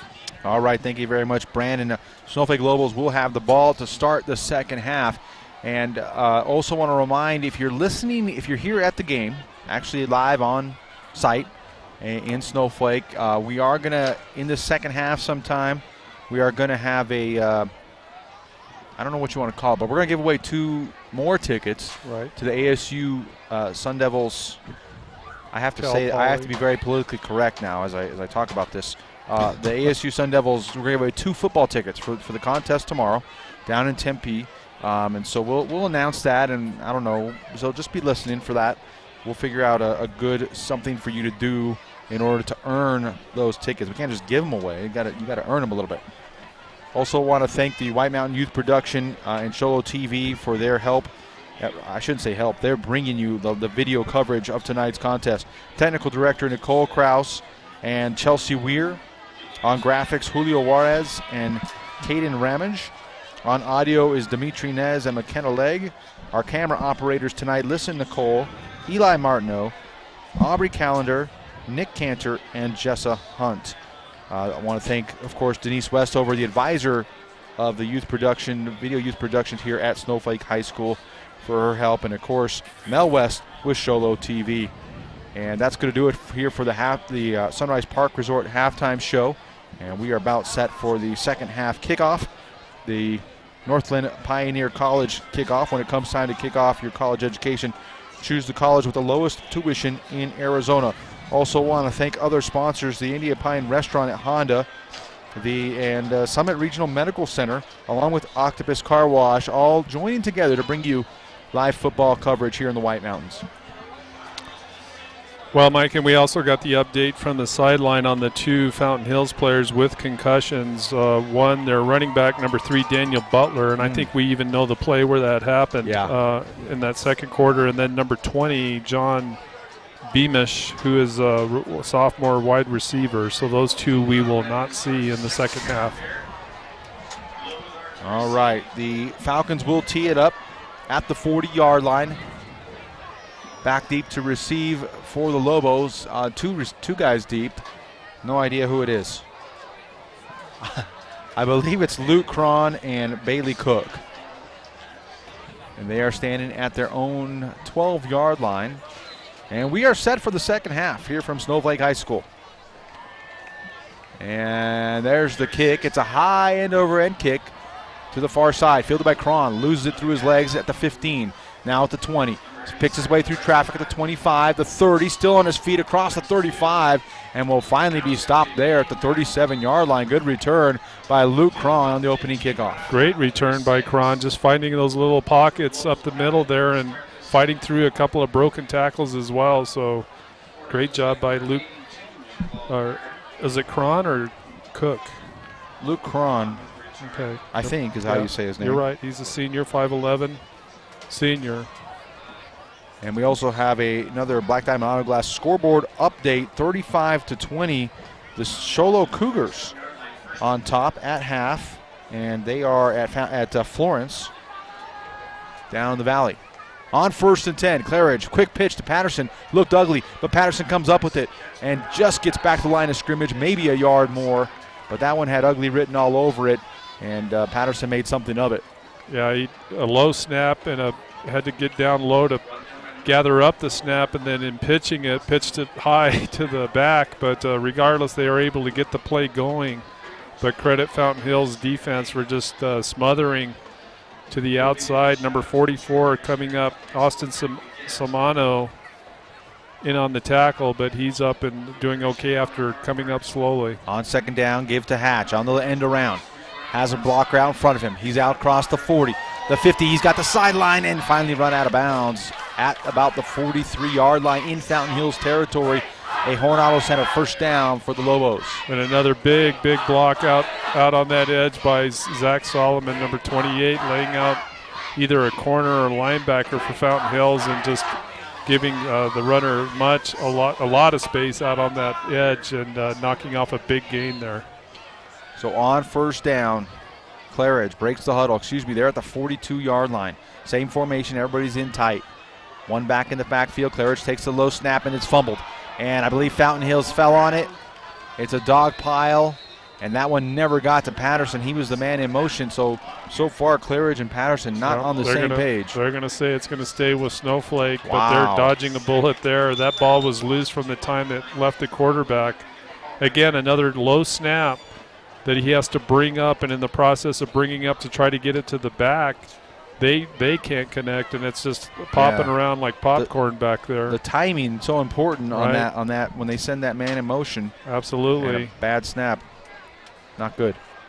And just a huge break for the Lobos just to get it back because, as you said, Mike, there were a lot of Fountain Hills Falcons around that loose ball.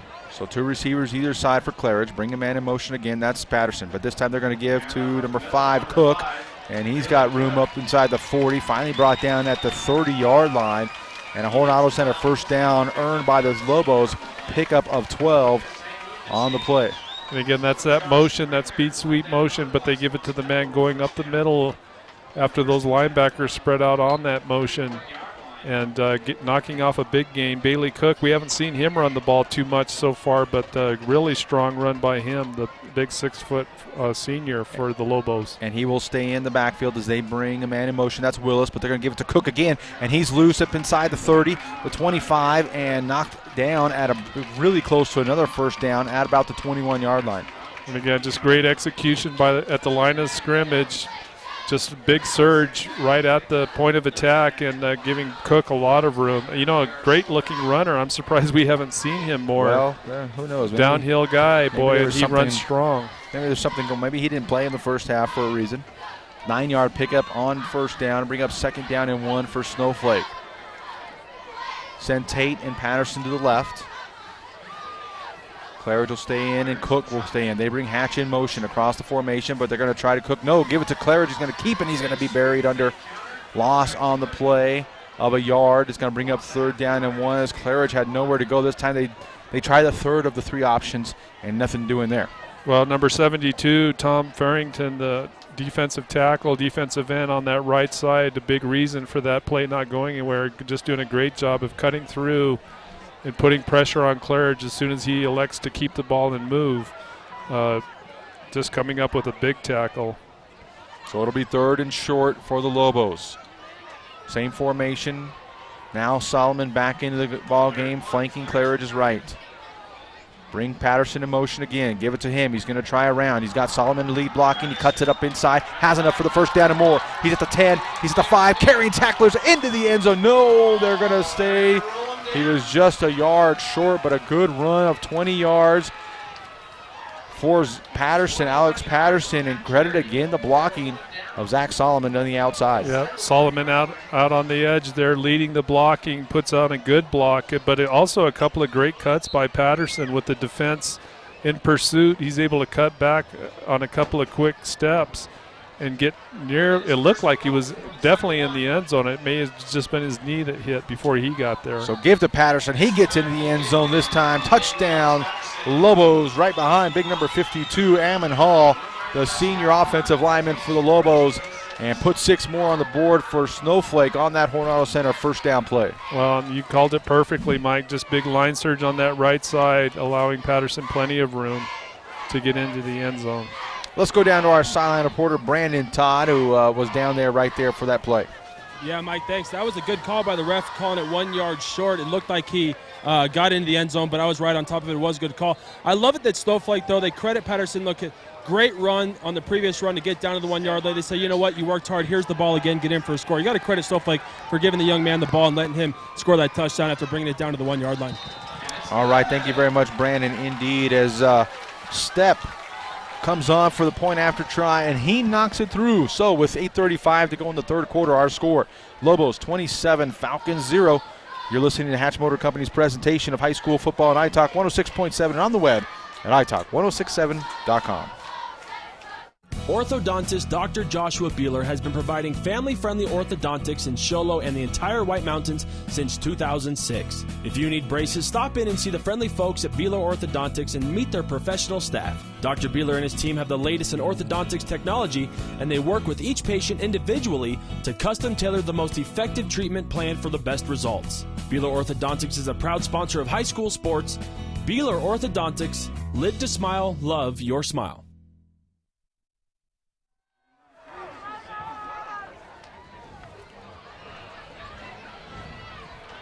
Welcome back to Snowflake High School. As we check in on the Black Diamond Auto Glass scoreboard, the Jackets still trailing the Thatcher Eagles 6-0 entering the fourth quarter. This kickoff for the Lobos brought to you by Northland Pioneer College. It takes a hop at the 10 and is picked up there eventually, bringing back to the middle and using the whole field, and he's got some room at the 15, the 20, and brought down there as we got a scuffle on this near sideline. Well, it was Dakota Hamby, number 11 for the Fountain Hills Falcons, gathering up that kick. And looked for a while there like he might break it out on that right side. Yeah. Too much speed, though, for the Lobos. And the Falcons will have it 1st and 10 at the 20. They're gonna spot him at the 24-yard line, I think. And it will be Fountain Hills' first possession here to start the second half, and it'll be interesting to see what they do offensively, having really struggled with their running game in that first half. And not only that, they're late getting guys on the field. So Weinreich will go to work in the shotgun. 2 backs in the backfield. Take the shotgun snap, give it to the first man through, and he's undercut right at the line of scrimmage, maybe gained a yard. I didn't catch the ball carrier. But now we got a penalty on the play, and I think some extracurricular that happened on the kickoff has continued. Let's go down to Brandon Todd, who has an update on that. Brandon? Yeah, Mike, you're exactly right. On the kickoff, there was a little bit of a late extracurricular activities. No flag called on that one. Just now, though, I believe it was number 58 on Snowflake and 72 for Fountain Hills. A little pushing and shoving, nothing too serious, but in high school ball, you're not allowed to do that. That'll cause a penalty. From what I saw, I would assume it would be offsetting, because they're both pushing and shoving, but we'll see what the head judge calls here in a minute. All right, thank you. As LaGrange does come out of the ball game, so obviously he was involved as they're talking to the Fountain Hills Falcons, so this one might go against Snowflake. Well, and number 72 for Fountain Hills, Tom Farrington, also on his sideline, getting an earful from his coach. But they're going to leave Farrington in. Credit both coaches, though, for trying to nip this one in the bud, as both the Fountain Hills players have played hard, and I'm sure they're frustrated, down 27-0. Let's see what our explanation is. Personal foul, defense, 15-yard penalty. Results will be a first down. All right, there you hear it. And so Fountain Hills does get a Horn Auto Center first down. Kind of a rough way to get it, though, as they, via the extracurricular personal foul. Well, and LaGrange for Snowflake, I think I've seen 3 different coaches come up to him and give him a lecture about not letting that kind of stuff spiral out of control. Weinreich takes the snap, looking to throw complete to on the far sideline to the 45-yard line. That one complete to Makowitz, and good for a 4-yard pickup. Makowitz, one of the leading receivers for the Fountain Hills Falcons coming into tonight's game. And we haven't seen as many balls go to him as we have other receivers, but does a great job there, just gathering that up and battling for every yard he could get. On second down, Weinreich going to try again. Pump fakes, goes deep and overthrows. Good coverage on the play by Kurt Wood. Wasn't buying that one. Pass intended for Hamby for the Falcons. It falls incomplete. And Hamby is the player, the receiver we saw in that first half, beat the safeties deep with that big long pass, really the biggest play Fountain Hills has had all night. Put it down all the way to the Snowflake 4, putting him in great position to maybe score a touchdown, but they just couldn't get it done. Puts Fountain Hills in a 3rd and 6 situation. Weinreich's going to stay in the shotgun, 2 backs in the backfield, 2 receivers left, 1 to the right. Looking to pass again on the left side, throws the out. Oh, and Hamby just can't quite come up with it. Had some room to run if he catches it, but the ball is thrown just a bit underneath, and it falls incomplete.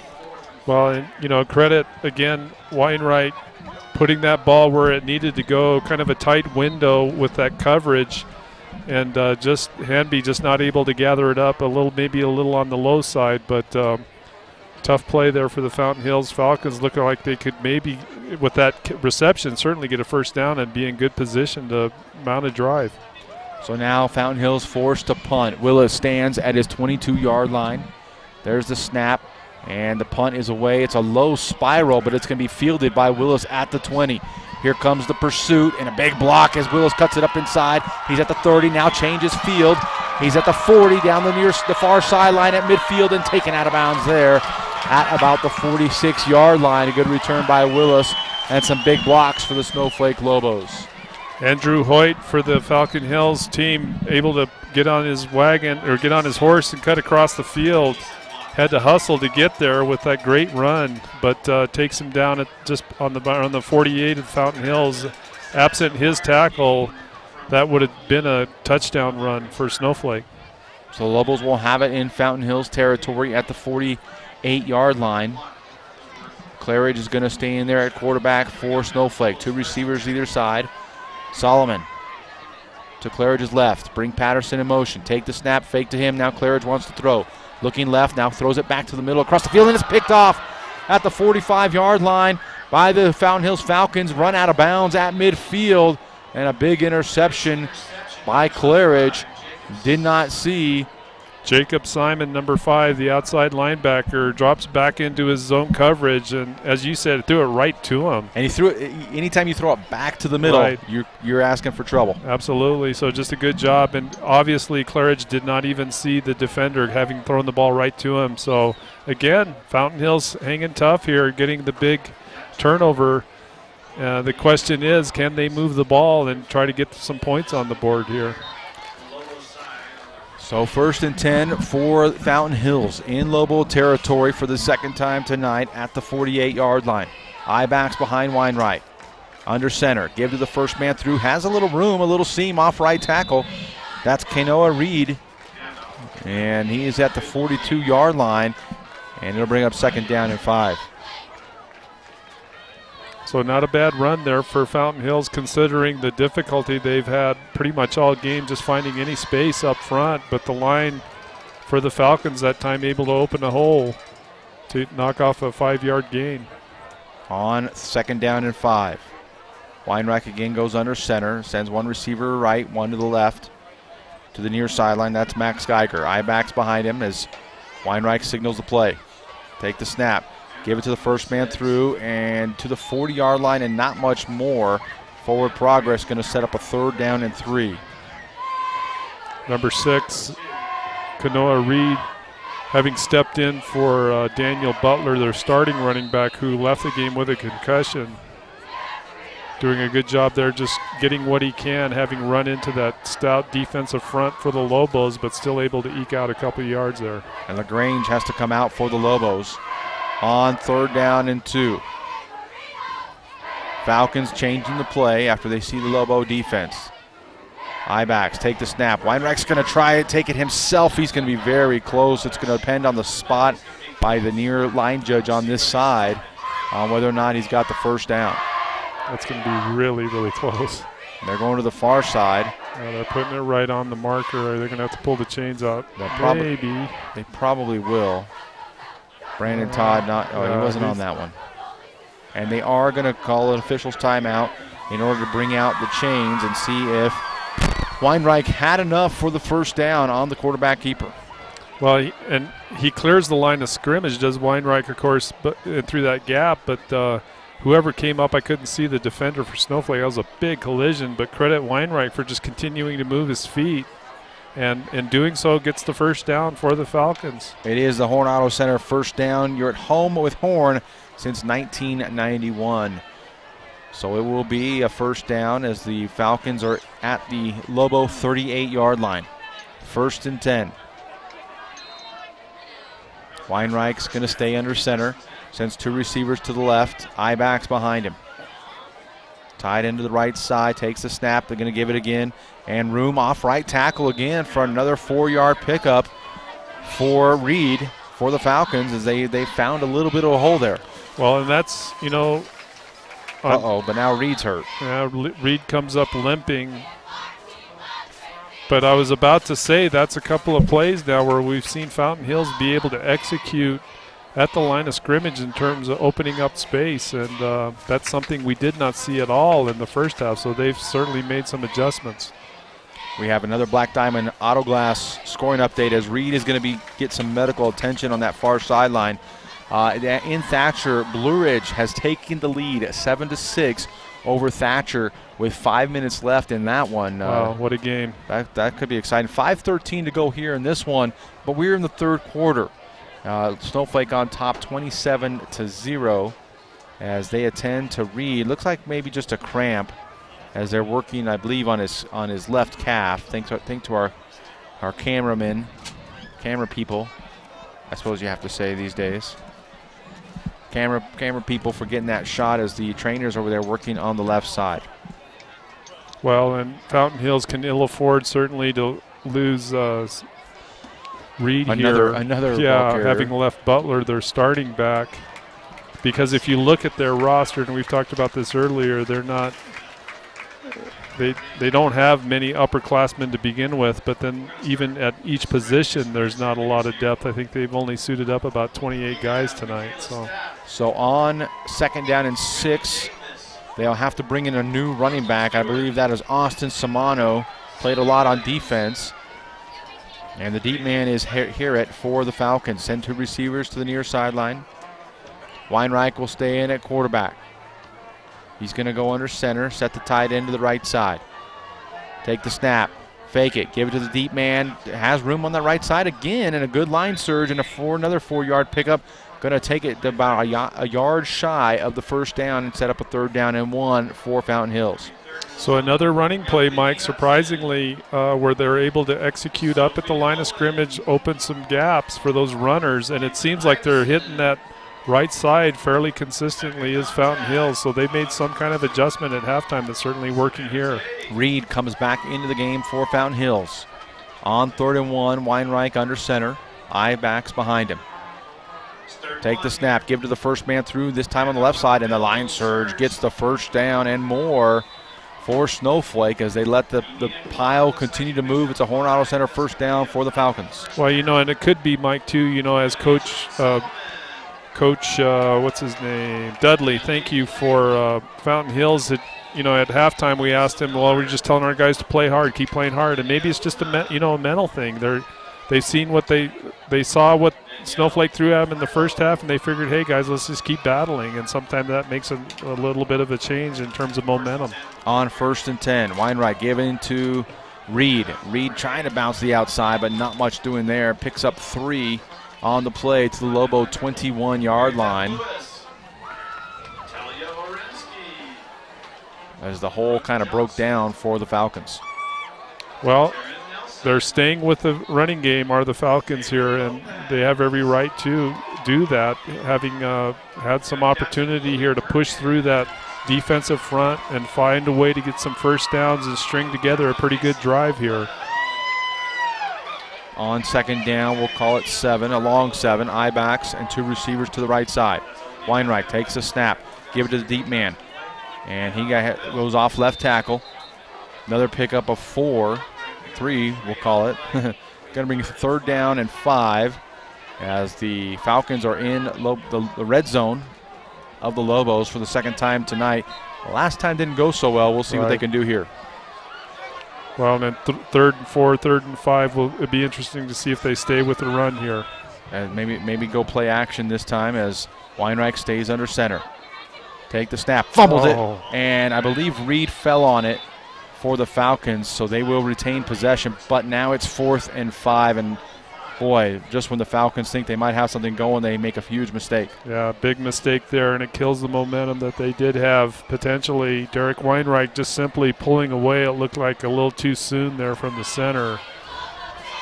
Not a good exchange at all. Unfortunately, the I-back comes up to gather up the fumble for the Falcons. But clearly they're going to be going for it here, 4th down. And so Weinreich's going to go into the shotgun, move his receivers to the to the far side, to his right. Take the snap, looking to throw. Wants to throw, now he can't, has to pull it down, and he's going to be well short of the 1st down. And they're going to blow it dead. And it's going to be Snowflake ball on the turnover on downs. Fountain Hills turned away yet again. Yeah, well, whatever route they were trying to get going there, Weinreich quickly read that he was not going to have a chance to get the pass off and tucks the ball and runs, but in so doing, doesn't take very long before he runs into that defensive front and really not gaining much at all. So out on downs, and Snowflake will take over with just a couple of minutes left here in the 3rd. Indeed.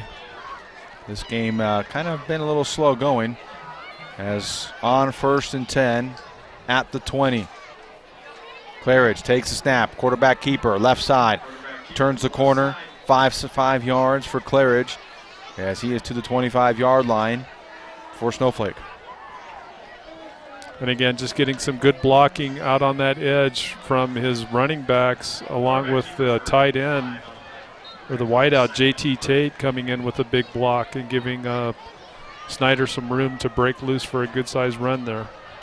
All right, after this play, we're going to tell you how to get ASU tickets, football tickets for tomorrow's game. Lobos send 3 receivers to the right, bring Patterson in motion. Fake to him, give it to Cook, up the middle. He rumbles forward, has enough for the first down. A Horn Auto Center, that is Solomon, for the first down to the 30-yard line. So punt, let's do this. First person who's listening to the game, you can even call somebody that you know is at the game, who comes up to our booth, our tent, iTalk 106.7 tent, and tells us their favorite ASU football player of all time. They get the tickets. Sounds good.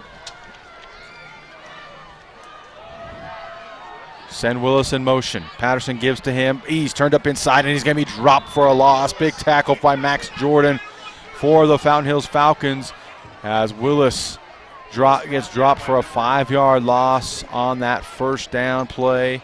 Going to bring up second down and 15. And as you say, Max Jordan, trying to see where he's playing. It looks like he might be on that defensive front, just doing an outstanding job of closing the distance after fighting through a block at the line of scrimmage and laying a big tackle on the runner. So it will be second down and 15 for the Lobos. Claridge takes the shotgun snap after he sends Patterson in motion. Going to look to throw, taking pressure, throw the screen pass to Cook, but could not get to it as he was under duress.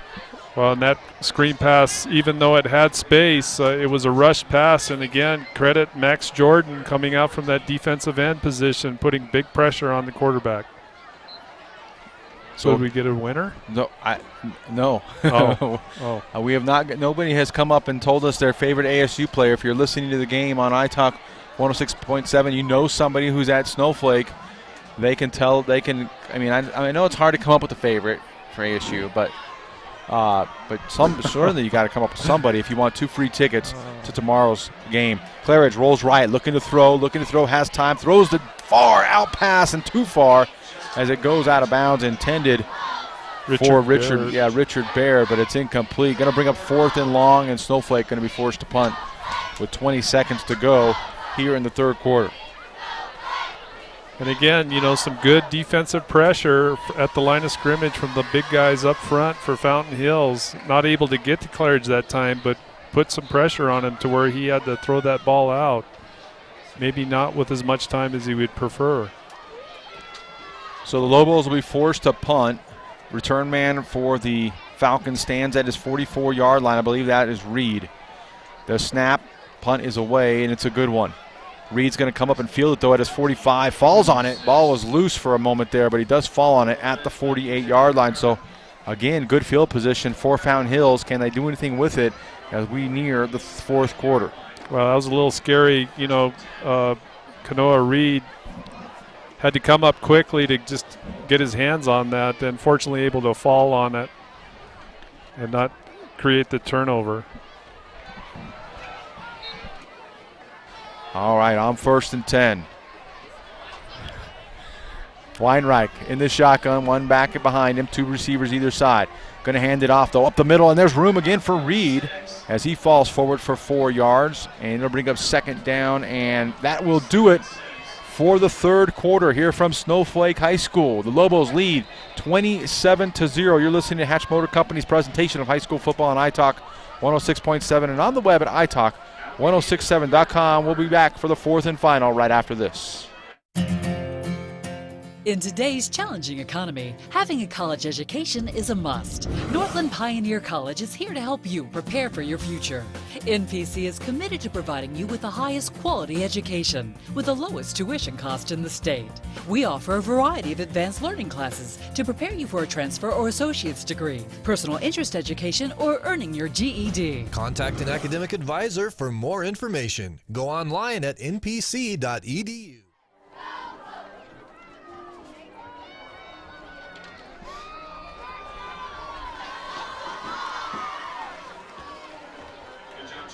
Welcome back to Snowflake High School for the start of the fourth quarter. The Lobos comfortably in front, 27-0. And we're going to go down to a special interview with Brandon Todd on the sidelines. Brandon? Thanks, Mike. Hey, I'm here with the hardest working guys on the field. You think they're the players, but they're not. They're the Snowflake Lobo ball boys. Guys, what are your names? My name is Trey Perry. Tyson Perry. Gage Hoop. Guys, what is it like being the ball boys? Are you guys ever scared that you're going to get run over by the players? I get scared. Nah. Who's your favorite player on the Snowflake High School football team?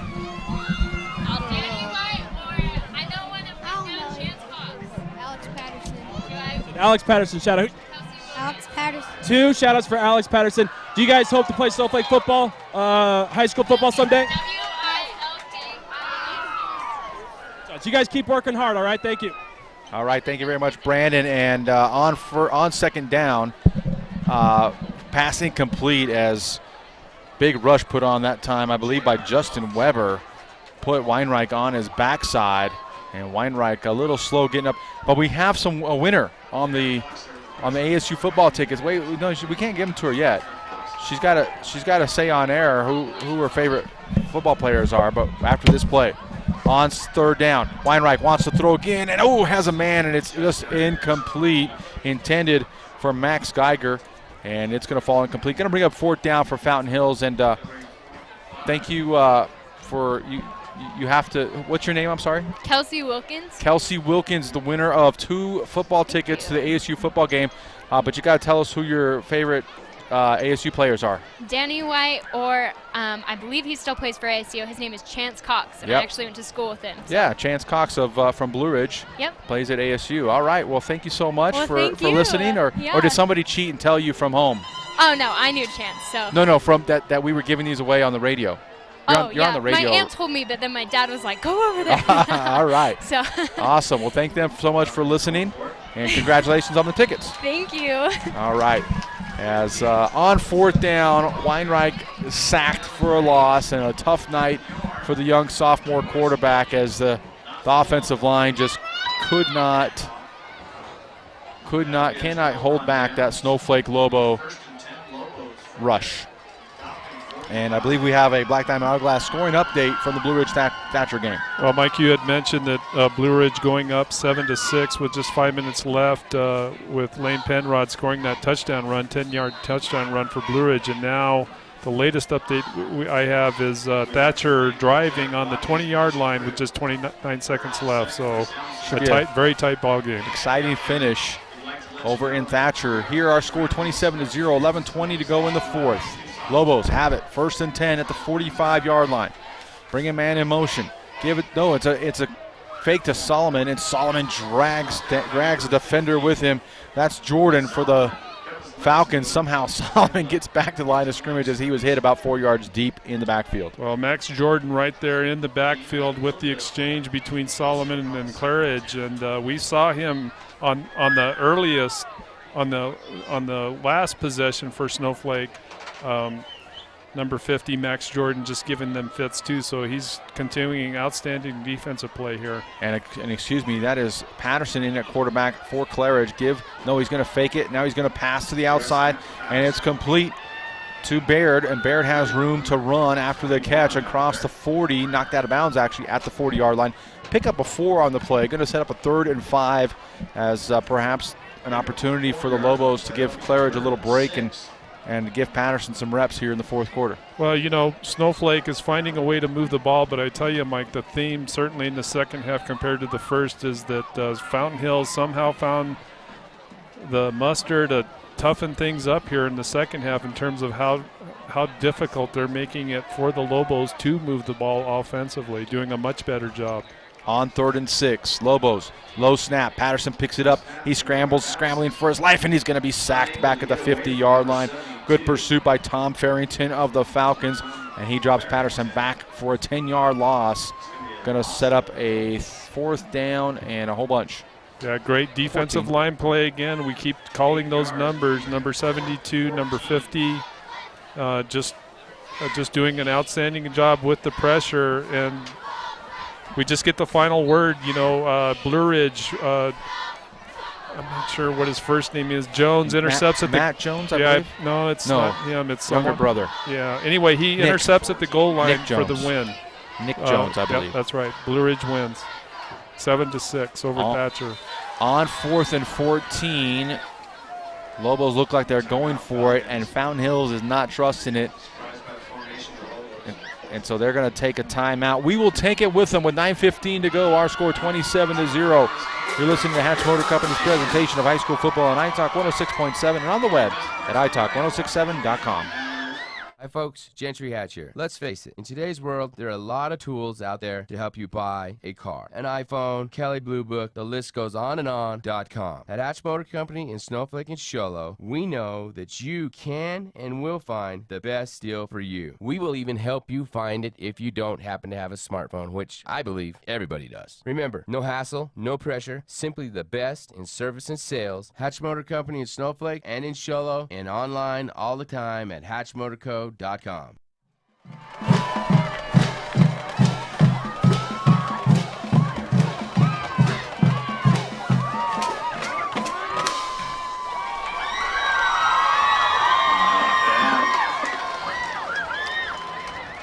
Welcome back to Snowflake High School. 4th down and 14 for the Lobos, right about midfield. And Fountain Hills, after the timeout, want to make sure their defense is set for this one, as they may have an opportunity to take the ball back from the Lobos here if they can come up with a defensive stand. And we'll see if Patterson stays in at quarterback for the Lobos. He does.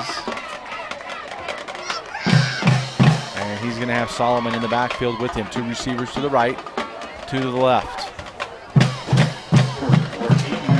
4th and 14.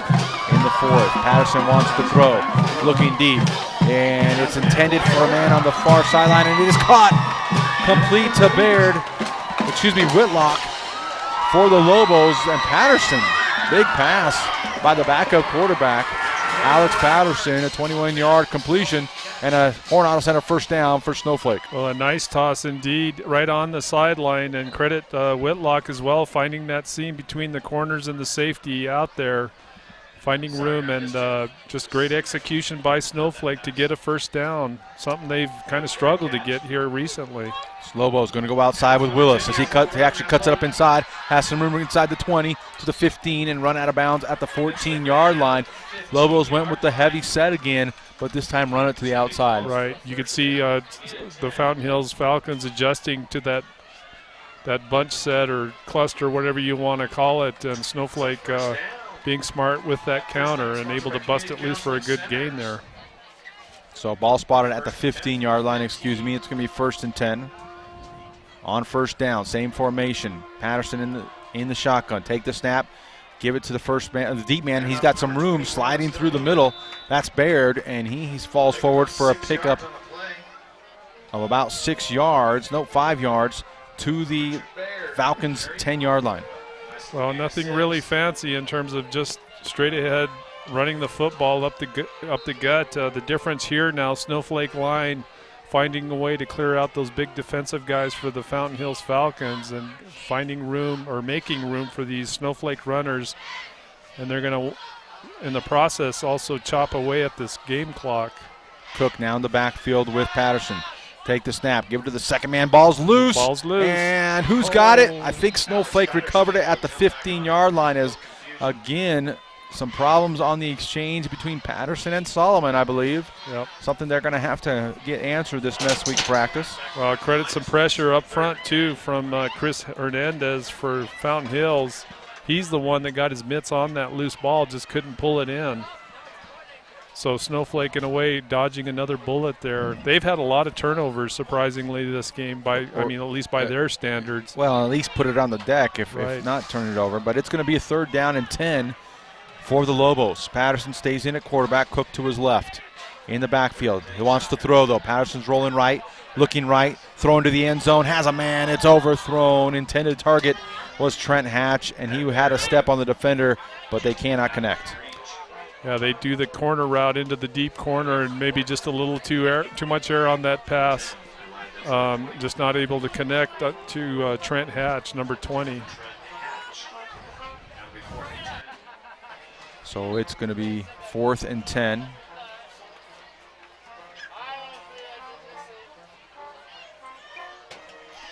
And 7:21 to go, fourth quarter. And the Lobos trying to put more points on the board.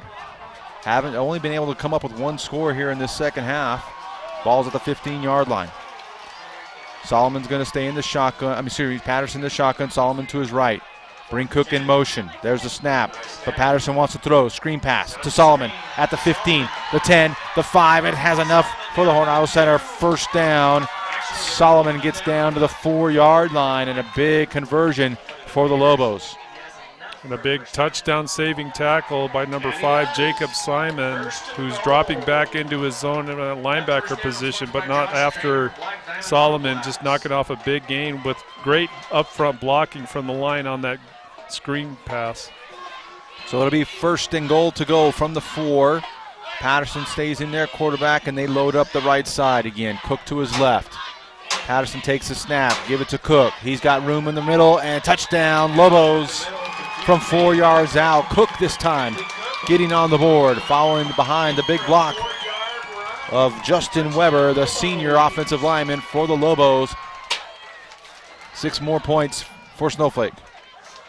Just great execution by Weber, as you say, clearing out space, and Cook doing a great job just hooking onto his belt loop and following him into the end zone. And as we look at the Black Diamond Auto Glass scoreboard, again, the Yellow Jackets defeat the Thatcher Eagles 7-6 in an exciting finish. And our score here, 33-0 with 6:51. This kick is blocked.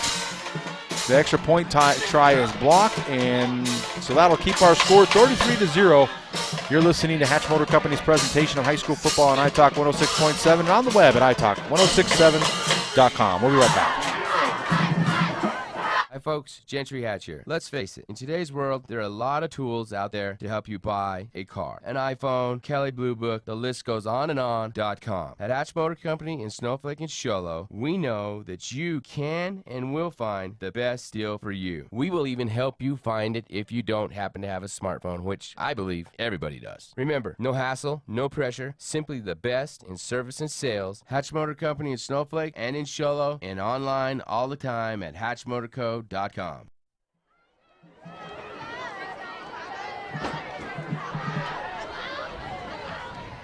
Welcome back to Snowflake High School. We're in the fourth quarter here as Snowflake trying to get their 3rd consecutive shutout, this time over the Fountain Hills Falcons. They lead 33-0 with 6:51 to go. And I want to thank some of our sponsors for bringing you tonight's contest: Northland Pioneer College, Summit Regional Medical Center, Octopus Car Wash, and don't forget to stay tuned for our post-game wrap-up show for the Beeler Orthodontics Straight Line play of the game, as this Northland Pioneer College kickoff is fielded at the 6, not cleanly. Brought out to the 14-yard line and then knocked back. Ball carrier for the Falcons that time, Jake Stuber, and didn't look real comfortable carrying the ball. Well, he tries to get outside, and with that Snowflake speed that beats him outside, he's quickly consumed by at least 4 defenders for Snowflake. Tough go, and of course want to thank our title sponsor, Hatch Motor Company, simply the best in service and sales. And we'll see if Fountain Hills will go back to the ground or if they will try to go back to the air, as they're a little late getting their ball. They don't have the Snowflake ball boys on their side to get the ball into them in quickly. Yeah, those hard-working ball boys. A little delay on that one. Oh, they're on it now. Yeah. All 4 of them. All right. We're now ready for play. 1st and 10, Fountain Hills. Weinreich going to stay in there. He's taking some shots tonight. The sophomore quarterback for Fountain Hills has Reed in the backfield, lined up directly behind him in the shotgun.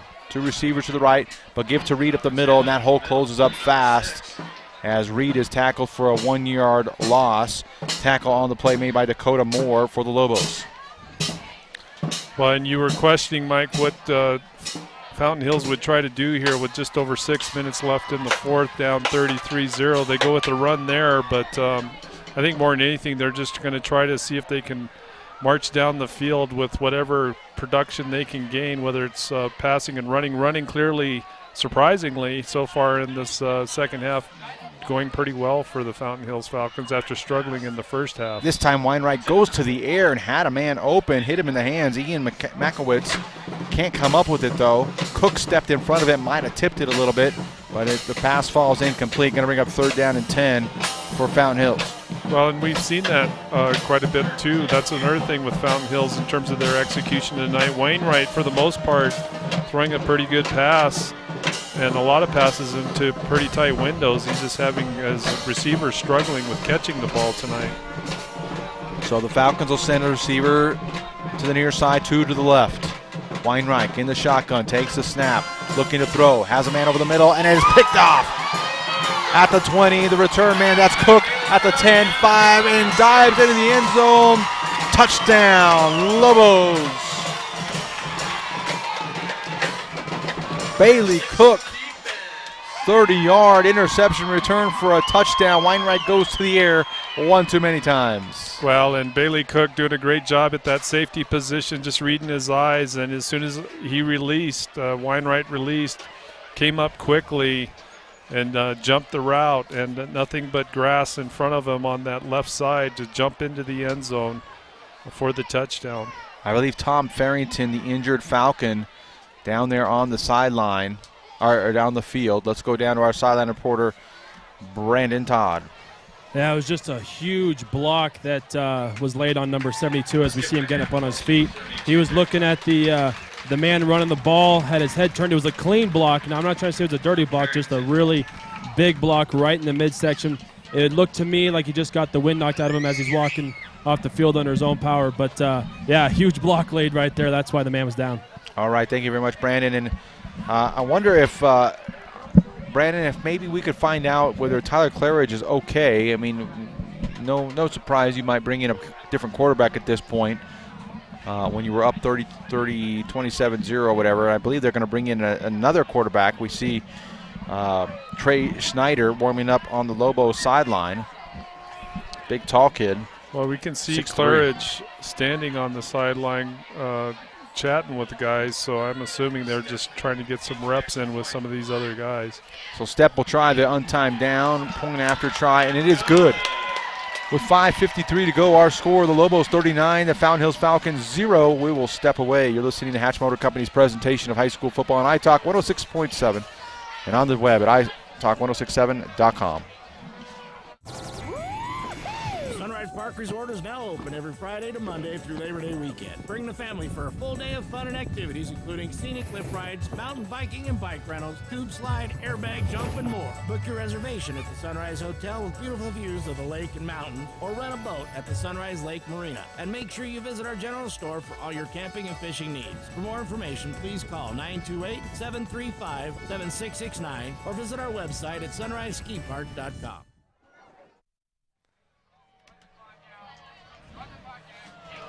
Snowflake Lobos in control, 40-0 over Fountain Hills, and teeing it up for another Northland Pioneer College kickoff. When it comes time to kick off your college education, choose the college with the lowest tuition in Arizona. Try to get you a Sholo Florence score whenever we get a chance. As the kick is up, and it's a low Eno Grande kick fielded at about the 2-yard line. And here comes the ball carrier, and it's ugly. As Dakota Hamby, the young sophomore, tried to bring it out, and not much doing to the 10-yard line. Fountain Hills will have it there, 1st and 10, actually at the 11. Well, part of the problem on both of the kickoff returns, the last two, is that these receivers are bobbling the ball down around the 4 or 5 yard line, and by the time they pick it up and get going, that Snowflake defense is already lined up fairly deep into Fountain Hills territory, so just those bobbled kicks aren't helping. Yeah, that's every little thing matters. Details matter. Special teams, a big factor here, unfortunately, in the negative for Fountain Hills. On 1st and 10, Weinreich's going to go under center. I-backs behind him. Give to the deep man, trying to find a hole on the left side, and has some room. A 5-yard pickup, 4-yard pickup, it is 5 yards to the Fountain Hills 16-yard line. Going to bring up 2nd down and 5. Got some subs in now for the Lobos, although Claridge in on defense, so his offensive duties are over, but still playing defense, so obviously he is okay. Well, these Snowflake coaches sensing certainly the momentum and the margin, taking the opportunity to get some reps in for some of these other kids. Give is the first man through Reed, and he has room on the left side this time. And picks up another 4 yards. Going to set up a 3rd down and 1 for Fountain Hills. 5:04 to go. Why the clock's not running, I'm not sure. Somebody needs to talk to the clock operator, because this baby needs to go. And I take it back. It's a Horn Auto Center 1st down. That's why the clock was stopped momentarily while they set the chains. My bad. That's okay. Thanks. Weinreich now under center, giving to the first man through. No, it's the option pitch, and this one's going nowhere. Big loss on the play as the pitch went to Harrod. And Harrod's not going to have good dreams tonight, I don't think. No, he's had a rough game. We saw him drop some passes earlier from his wideout position, and they've since moved him into the backfield, and he's had a tough go back there as well. So it's going to set up a 2nd down and 17 for Fountain Hills. They had some forward momentum going, and then it kind of went backwards real quick there. So a long ways to go as Weinreich again goes under center. Ibach's behind him. Takes the snap, gives to the deep man. Nope, he wants to throw it. On play action, had a man Reed open in the flats at the 20-yard line, but it's incomplete as Weinreich was taking some pressure from some Snowflake defensive linemen. Well, it looked like he also had Makowitz open running down the sideline. I'm not sure if he just didn't see him, but regardless, still had a couple of receivers just not able to execute on the pass play. So it'll bring up 4th down. Is it 4th down? Or it's going to be 3rd down and long. Okay, 3rd down and long. As we go to the Black Diamond Auto Glass scoreboard, home of the free chip repair. Lobos on top here, 40-0 with 4 minutes and 9 seconds to go in this one here on the iTalk 106.7 Game of the Week. In Thatcher, it was the Yellow Jackets coming out, squeaking one out, 7-6 over the Eagles. And I think we have a solo scoring update. If we can get a phone to work here, we'll get that for you here in just a moment, as the Falcons have called a timeout. They want to try to get something. They want to end tonight's contest hopefully on a positive note. But they are deep in their own territory. Let's go down to our sideline reporter, Brandon Todd. Brandon? Hey, I just want to give a shout out to the Snowflake Lobo fans. I mean, it's a 40-0 blowout here. This is 2 weeks in a row. We saw this down at Walden Grove. Walden Grove, as they were getting blown out, their fans, not one of them left. Same thing here at Blue Ridge, 40-0. I don't think one person has left. It's full over here in the commons area around the snack bar. Just a big shout out to the Snowflake Lobo fans. All right, thank you very much, Brandon, as we do have that scoring update from Sholo. 50-25, the Cougars in front. Weinreich here on 3rd and 17, goes to work. He tries to keep on the boot and nothing doing. Sacked on the loss. Jacob Rulli for the Lobos comes in and takes down Weinreich at the 15-yard line. Another loss. And 4th and 19 coming up for Fountain Hills. They'll be forced to punt with 3:49 and counting here in this one. Not much to say about that one, huh? No, that play was going nowhere, as you said, Mike. Just great defensive effort up front by the Lobos. So Willis will stand in Fountain Hills territory at the 47. Punt is away. It's a high one, but not very far, and it takes a Lobo bounce, and it'll be down at the 30-yard line. Filled about 82, but there's going to listen to dead. And so, Lobos. Falcons actually maybe a little fortunate to get that punt off with a little bit of a bobbled snap deep in the end zone. But credit the punter just getting that off. So Lobos will bring some new offense out on the field as Schneider for the Lobos will come out. Has some new guys out there on offense. Jade Bjorn, Brad Smith, some of the skilled players out there. And we'll see what this Lobo unit will do on first down at the 31-yard line of Fountain Hills, 1st and 10. As we have some equipment issues, the head referee is making Schneider make some changes to his belt, it looks like. Belt or armband or something. Trey Snyder, a junior. Now on 1st and 10, Schneider takes a snap, give it to Smith. He's got room on the right side and pushes the pile forward for 6 yards. Going to bring up 2nd down and 4. No, they're going to give him just 5.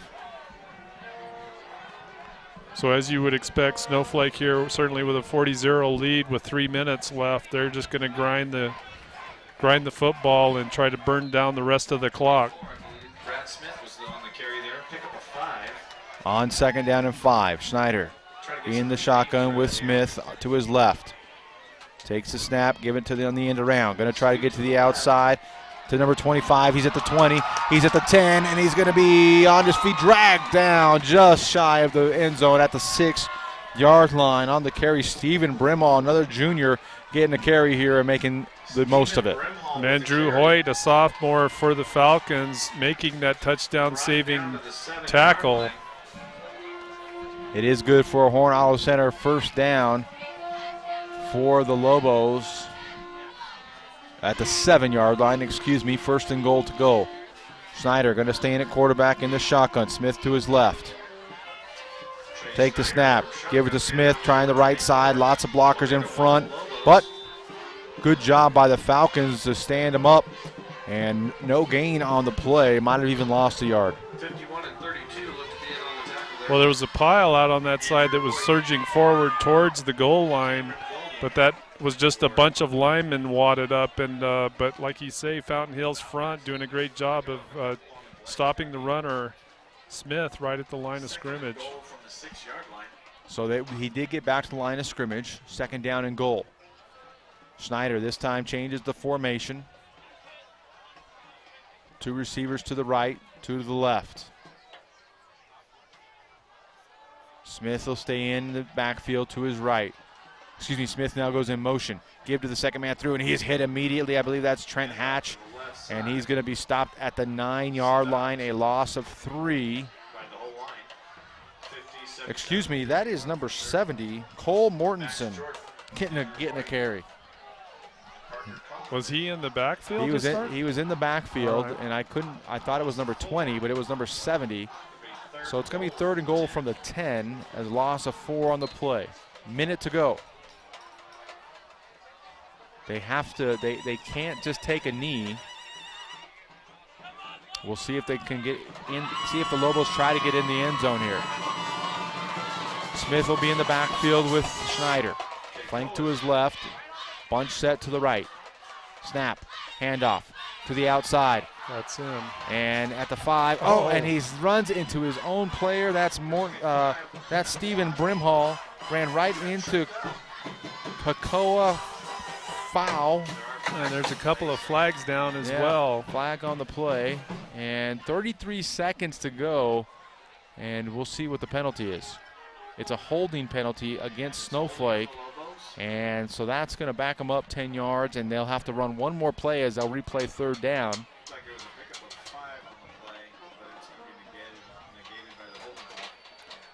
As they talk to the Fountain, they've done a lot of talking. The officials have to the captains. That's taking a little bit of time.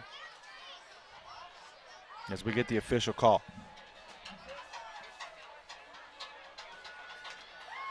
So never mind. Everything's falling apart here late in the contest. Our technology is not lasting as the Lobos get backed up to the 15-yard line. Clock runs. And I don't even know if Snowflake has to take the snap, but Schneider's going to go under center now. And he is going to take one more snap at the 15, take his knee. And that's going to do it. Schneider downs it 12 seconds ago, and that's going to do it. Our final score, the Snowflake Lobos victorious as they win 40-0 over the Fountain Hills Falcons.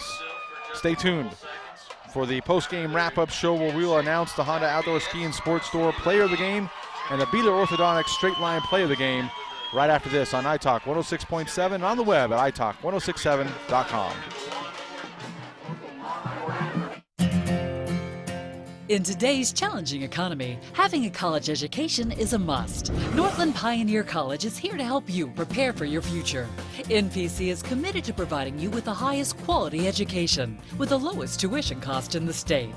We offer a variety of advanced learning classes to prepare you for a transfer or associate's degree, personal interest education, or earning your GED. Contact an academic advisor for more information. Go online at npc.edu.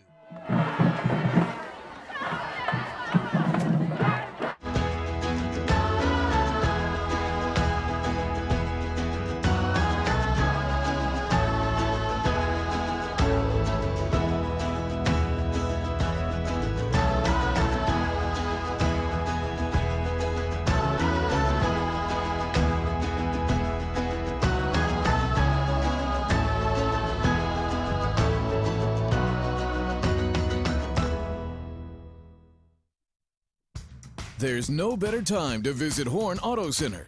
Check out the all-new Chevy Silverado. Voted 2014 North American Truck of the Year. Strong for all the roads ahead.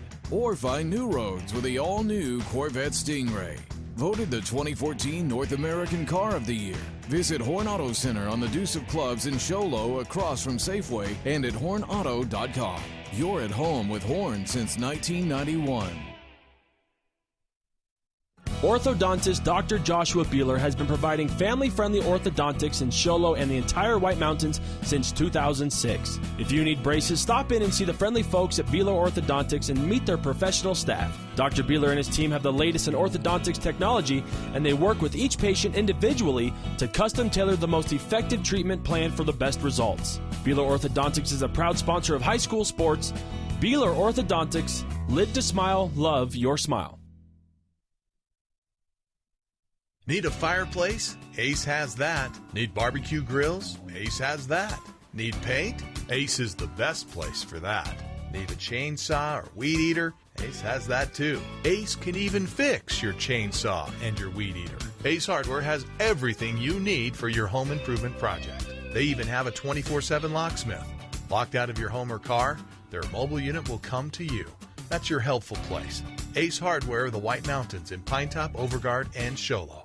Hi folks, Gentry Hatch here. Let's face it, in today's world, there are a lot of tools out there to help you buy a car. An iPhone, Kelly Blue Book, the list goes on and on.com. At Hatch Motor Company in Snowflake and Show Low, we know that you can and will find the best deal for you. We will even help you find it if you don't happen to have a smartphone, which I believe everybody does. Remember, no hassle, no pressure, simply the best in service and sales. Hatch Motor Company in Snowflake and in Show Low, and online all the time at hatchmotorco.com. And we thank you so much for joining us on the post-game wrap-up show right here where we will announce the Honda Outdoor Ski and Sports Store Player of the Game along with the Beeler Orthodontics Straight Line Play of the Game. Beeler Orthodontics, live to smile, love your smile. And, well, Punt, it was certainly an interesting one here tonight. We kind of had a feeling that Snowflake would be able to come out victorious and perhaps maybe impose their will. Maybe didn't go exactly according to script. Well, you know, they had a few mistakes, I'm sure more than Coach Solomon would like to see. We saw some drop balls, fumbles, exchanges between the center and the quarterback. Threw a couple of picks. At least, was there 2 interceptions? I believe one. Okay, 1 interception. So not an entirely clean game, or at least not as clean as I'm sure Coach Solomon would like to see. But, I mean, when they're executing, you know, that front line of Snowflake offensively and even defensively, but certainly on the offensive side, one of the larger lines, I'm sure, at this division, and they do such a great job of just creating a surge and finding a way to make room for those running backs. And that's the other thing with the Lobos. You know, when you look at their backfield, they just have so many weapons and guys that they can go to.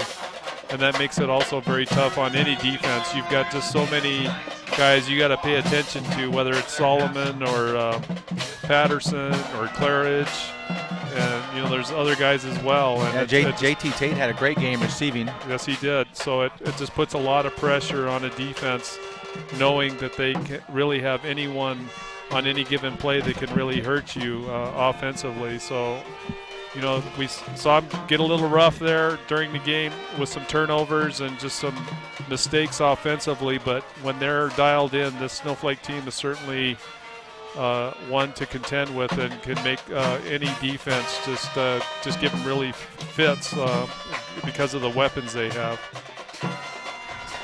All right, and we don't quite have an interview just yet, but we will shortly. But obviously the good thing for Coach Solomon is, as you mentioned, Punt, when you maybe don't play as you would like, you have an excuse to work on things. Yeah. Kind of get your guys' attention a little bit because they do have some tough games coming up due to the Snowflake Lobos. Let me get the schedule out right here. Snowflake next week is at Coolidge. Then they get Florence here at home, at Page.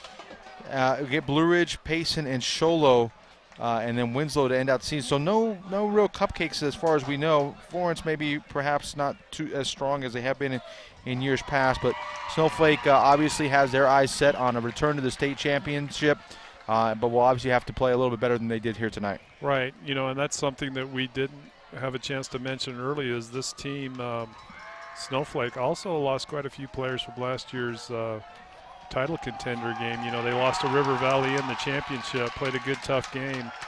And that these guys are dialed in with that being the goal again this year, and there's certainly nothing it makes total sense for them to believe that they can do that again. They got a lot of talent. They got a good sized line, which always helps. And as we mentioned earlier, offensively they got the weapons that they need to mount both an effective running game and passing game. And it's just a matter of getting things dialed in as they head through the rest of the season.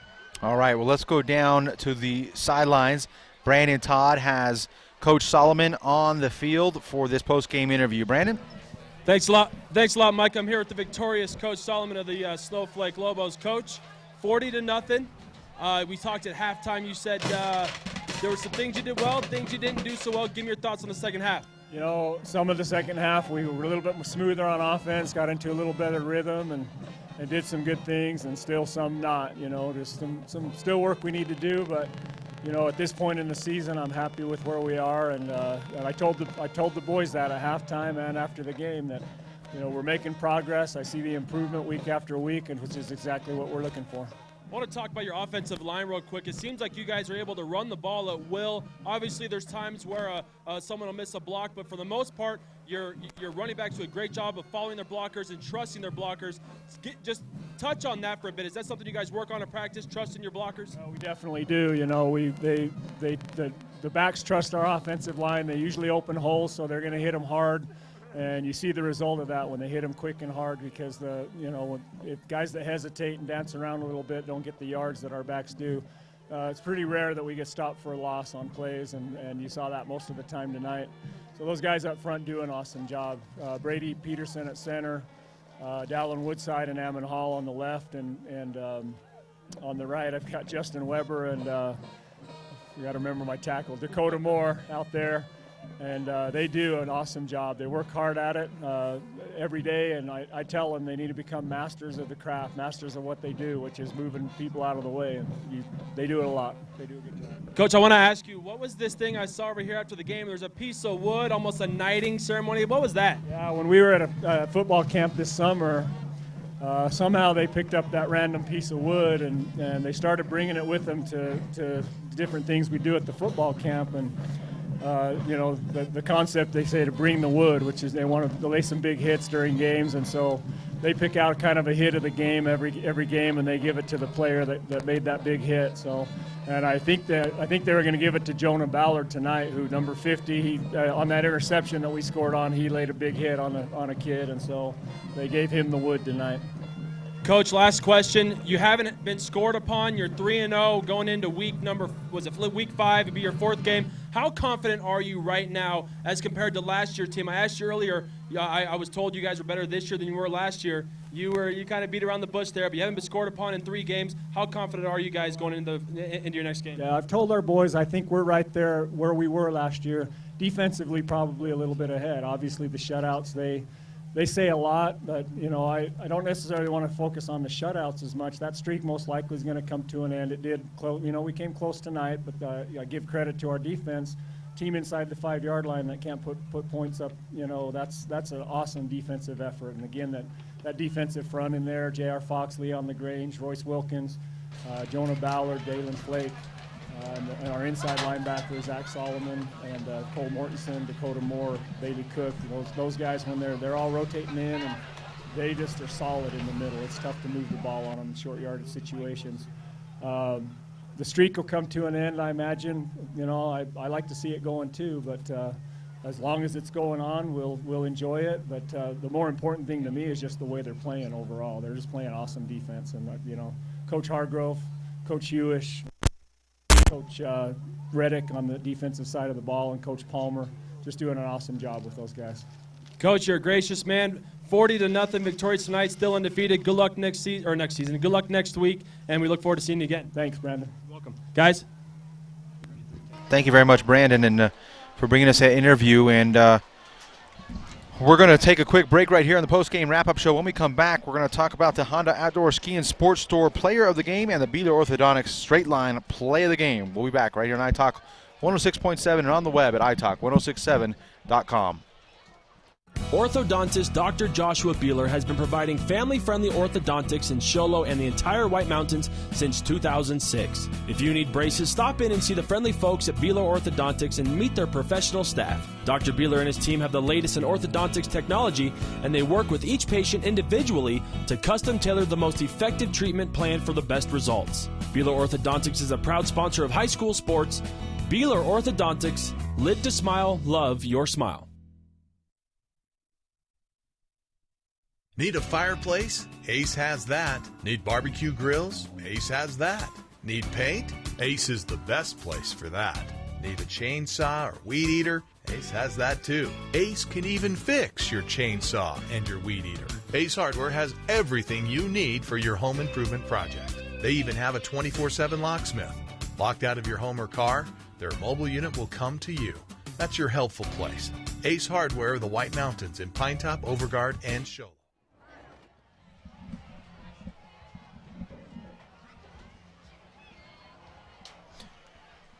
Welcome back to the the post-game wrap-up show. Well, I'll get it right one of these times.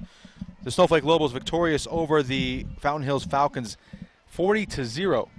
And we still have some awards to give out. One of those being the Honda Outdoor Ski and Sports Store Player of the Game, and one of those candidates has to be Alex Patterson. And our sideline reporter Brandon Todd has him for an interview right now. Let's go downstairs to Brandon. Brandon, I'm here with the, as he just told me, the sick Alex Patterson. You didn't play like you were sick tonight, though, bud. Hey, thank you very much. So congratulations on the win. I don't know if they've announced it yet, but you are our player of the game. I believe it's our Honda Outdoor Ski and Sports Store Player of the Game. You're fun to watch, man. I got to tell you, you're fun to watch. You have speed on running the ball. You can catch the ball. We saw you at quarterback. What do you attribute your success to? It all goes to the offensive line or our defensive line. Defense as a whole, we haven't been scored on yet. It's a team effort, really. We preach it in practice, play like you practice. That's all it is. Sorry, how nervous were you when they were on the 5-yard line looking to score? The first point scored against you, how nervous were you? Sweating bullets. Absolutely. Yeah. We saw you running the offense. Is that something you practice or that you do a lot in practice just in case Claridge goes down? Or do you see yourself doing in the future? It's too soon to tell right now. We're going to see where it develops. I get reps in practice. But yeah, it's too soon to tell right now. So you're 3-0.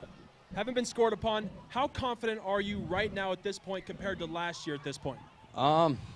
It's a completely different season. Last year we had a great group of guys, very talented group of guys. This year we have just as much talent, I feel, but, different teams. Again, too soon to tell. We're just going to keep practicing and see where it takes us. I did an interview with some ball boys, or Snowflake ball boys, and I asked them who their favorite player was, and 2 of them said you. What does that mean to you? They're good kids, really nice kids. I love those kids. Yeah, they're my heroes.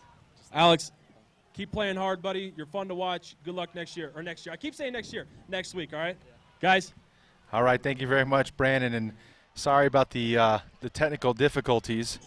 Nobody can hear us, which might be a good thing. I'm not sure. Good for them. For sure. But and Brandon just told us that that Alex Patterson is our Honda Outdoor Ski and Sports Store Player of the Game. Don't forget. Made it easy for us. Yeah, right? for the best selection of hiking, hunting, fishing, camping gear on the mountain, go to the Honda Outdoor Ski and Sports Store south of Pine Top on Highway 260. But some other Lobos obviously made some big contributions tonight, Punt. Well, and among those, certainly Zach Solomon had a big game tonight. We saw him running the ball, doing an outstanding job, just being really tough. Being tough, he's a really aggressive, hard runner. Runs angry, I think is a good way to describe it. And he had some big first downs to keep some drives alive for the Lobos tonight. Another runner that really impressed me, and we didn't really see him, I don't think, until the second half, was number 5 Bailey Cook, who came in and just picked up right where Solomon left off in terms of his aggressiveness and just a really powerful, skilled runner. He had some good speed as well. Claridge played well tonight, starting quarterback, with the run-oriented game they have. Occasionally we'll see him run the ball, but mostly it's featuring their backs and other weapons, but he threw some good passes tonight.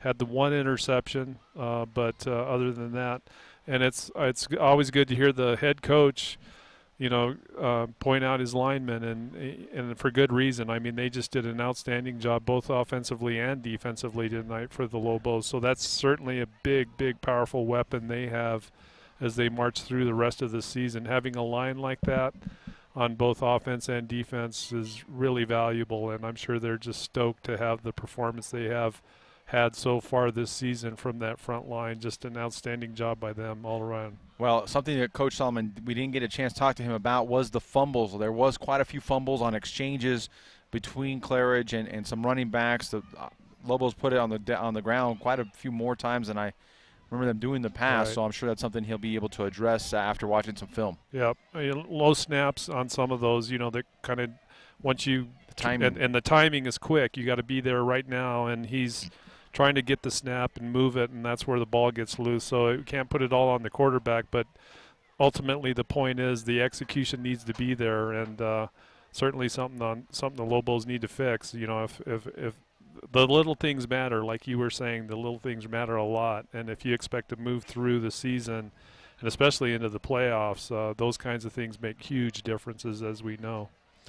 All right, so once again, congratulations to Alex Patterson, our Honda Outdoor Ski and Sports Store Player of the Game, and we also need to talk about the Beeler Orthodontics Straight Line Play of the Game, and that's a little harder because Snowflake didn't really have any big plays that really stand out. The one play they did have got called back. I believe it was about an 80-yard run by Willis, got called back for a holding penalty. So we can't call that. But any thoughts on a play of the game that stick out in your mind? Well, like you said, it's hard to really pick one. A lot of the scores were just as a result of some good sustained drives, and I'm just trying to. I can't think of one. Not much. I know it's hard. Well, we'll just say most of the running plays that the offensive line created some big holes for were kind of the plays of the game for Snowflake tonight. Yeah, and there was the one touchdown. Actually, there were two touchdowns, and let's pick one of those two where they had that cluster, that bunch formation, and there were at least two of those where Snowflake did score on exact same play, where the running back, and it was Patterson both times, he wasn't even touched. Yeah, they just create these huge walls. And I guess the reason that's a good play to pick out, and we'll pick either of them because there was at least two where they scored touchdowns. It just shows how powerful that front line is and how dialed in their blocking scheme is to be able to execute a play like that without the defense even having a chance to touch the runner. So, and I think that just puts a big exclamation point on the whole game.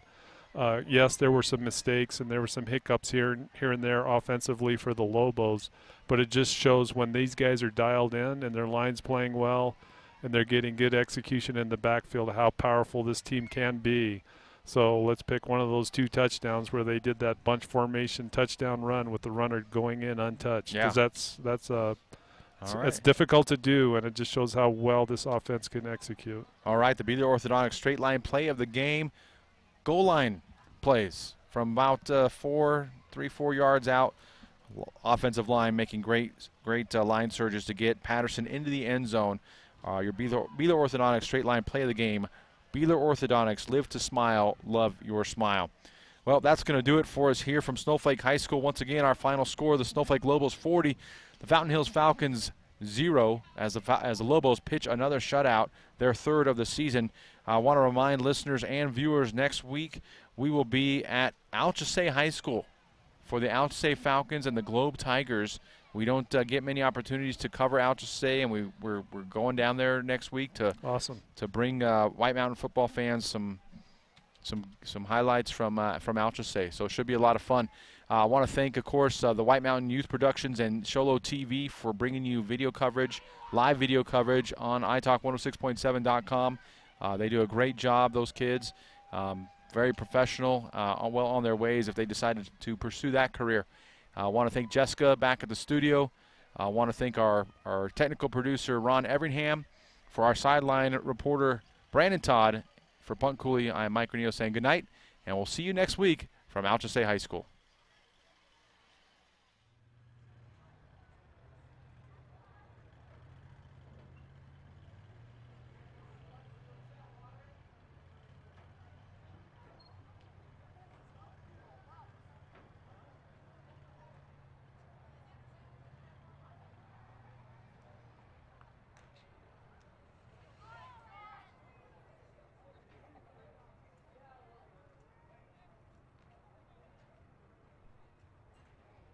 Hi folks, Gentry Hatch here. Let's face it, in today's world, there are a lot of tools out there to help you buy a car. An iPhone, Kelly Blue Book, the list goes on and on.com. At Hatch Motor Company in Snowflake and Sholo, we know that you can and will find the best deal for you. We will even help you find it if you don't happen to have a smartphone, which I believe everybody does. Remember, no hassle, no pressure, simply the best in service and sales. Hatch Motor Company in Snowflake and in Sholo, and online all the time at hatchmotorco.com.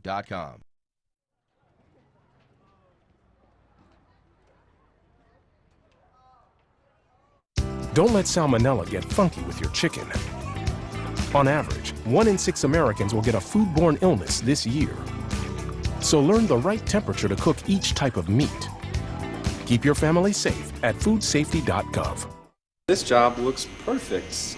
It says you need a high school diploma. You've got one of those, right? Skip the drama. Get your diploma. I got that. Find free adult education classes at finishyourdiploma.org. In today's challenging economy, having a college education is a must. Northland Pioneer College is here to help you prepare for your future. NPC is committed to providing you with the highest quality education with the lowest tuition cost in the state. We offer a variety of advanced learning classes to prepare you for a transfer or associate's degree, personal interest education, or earning your GED. Contact an academic advisor for more information. Go online at npc.edu.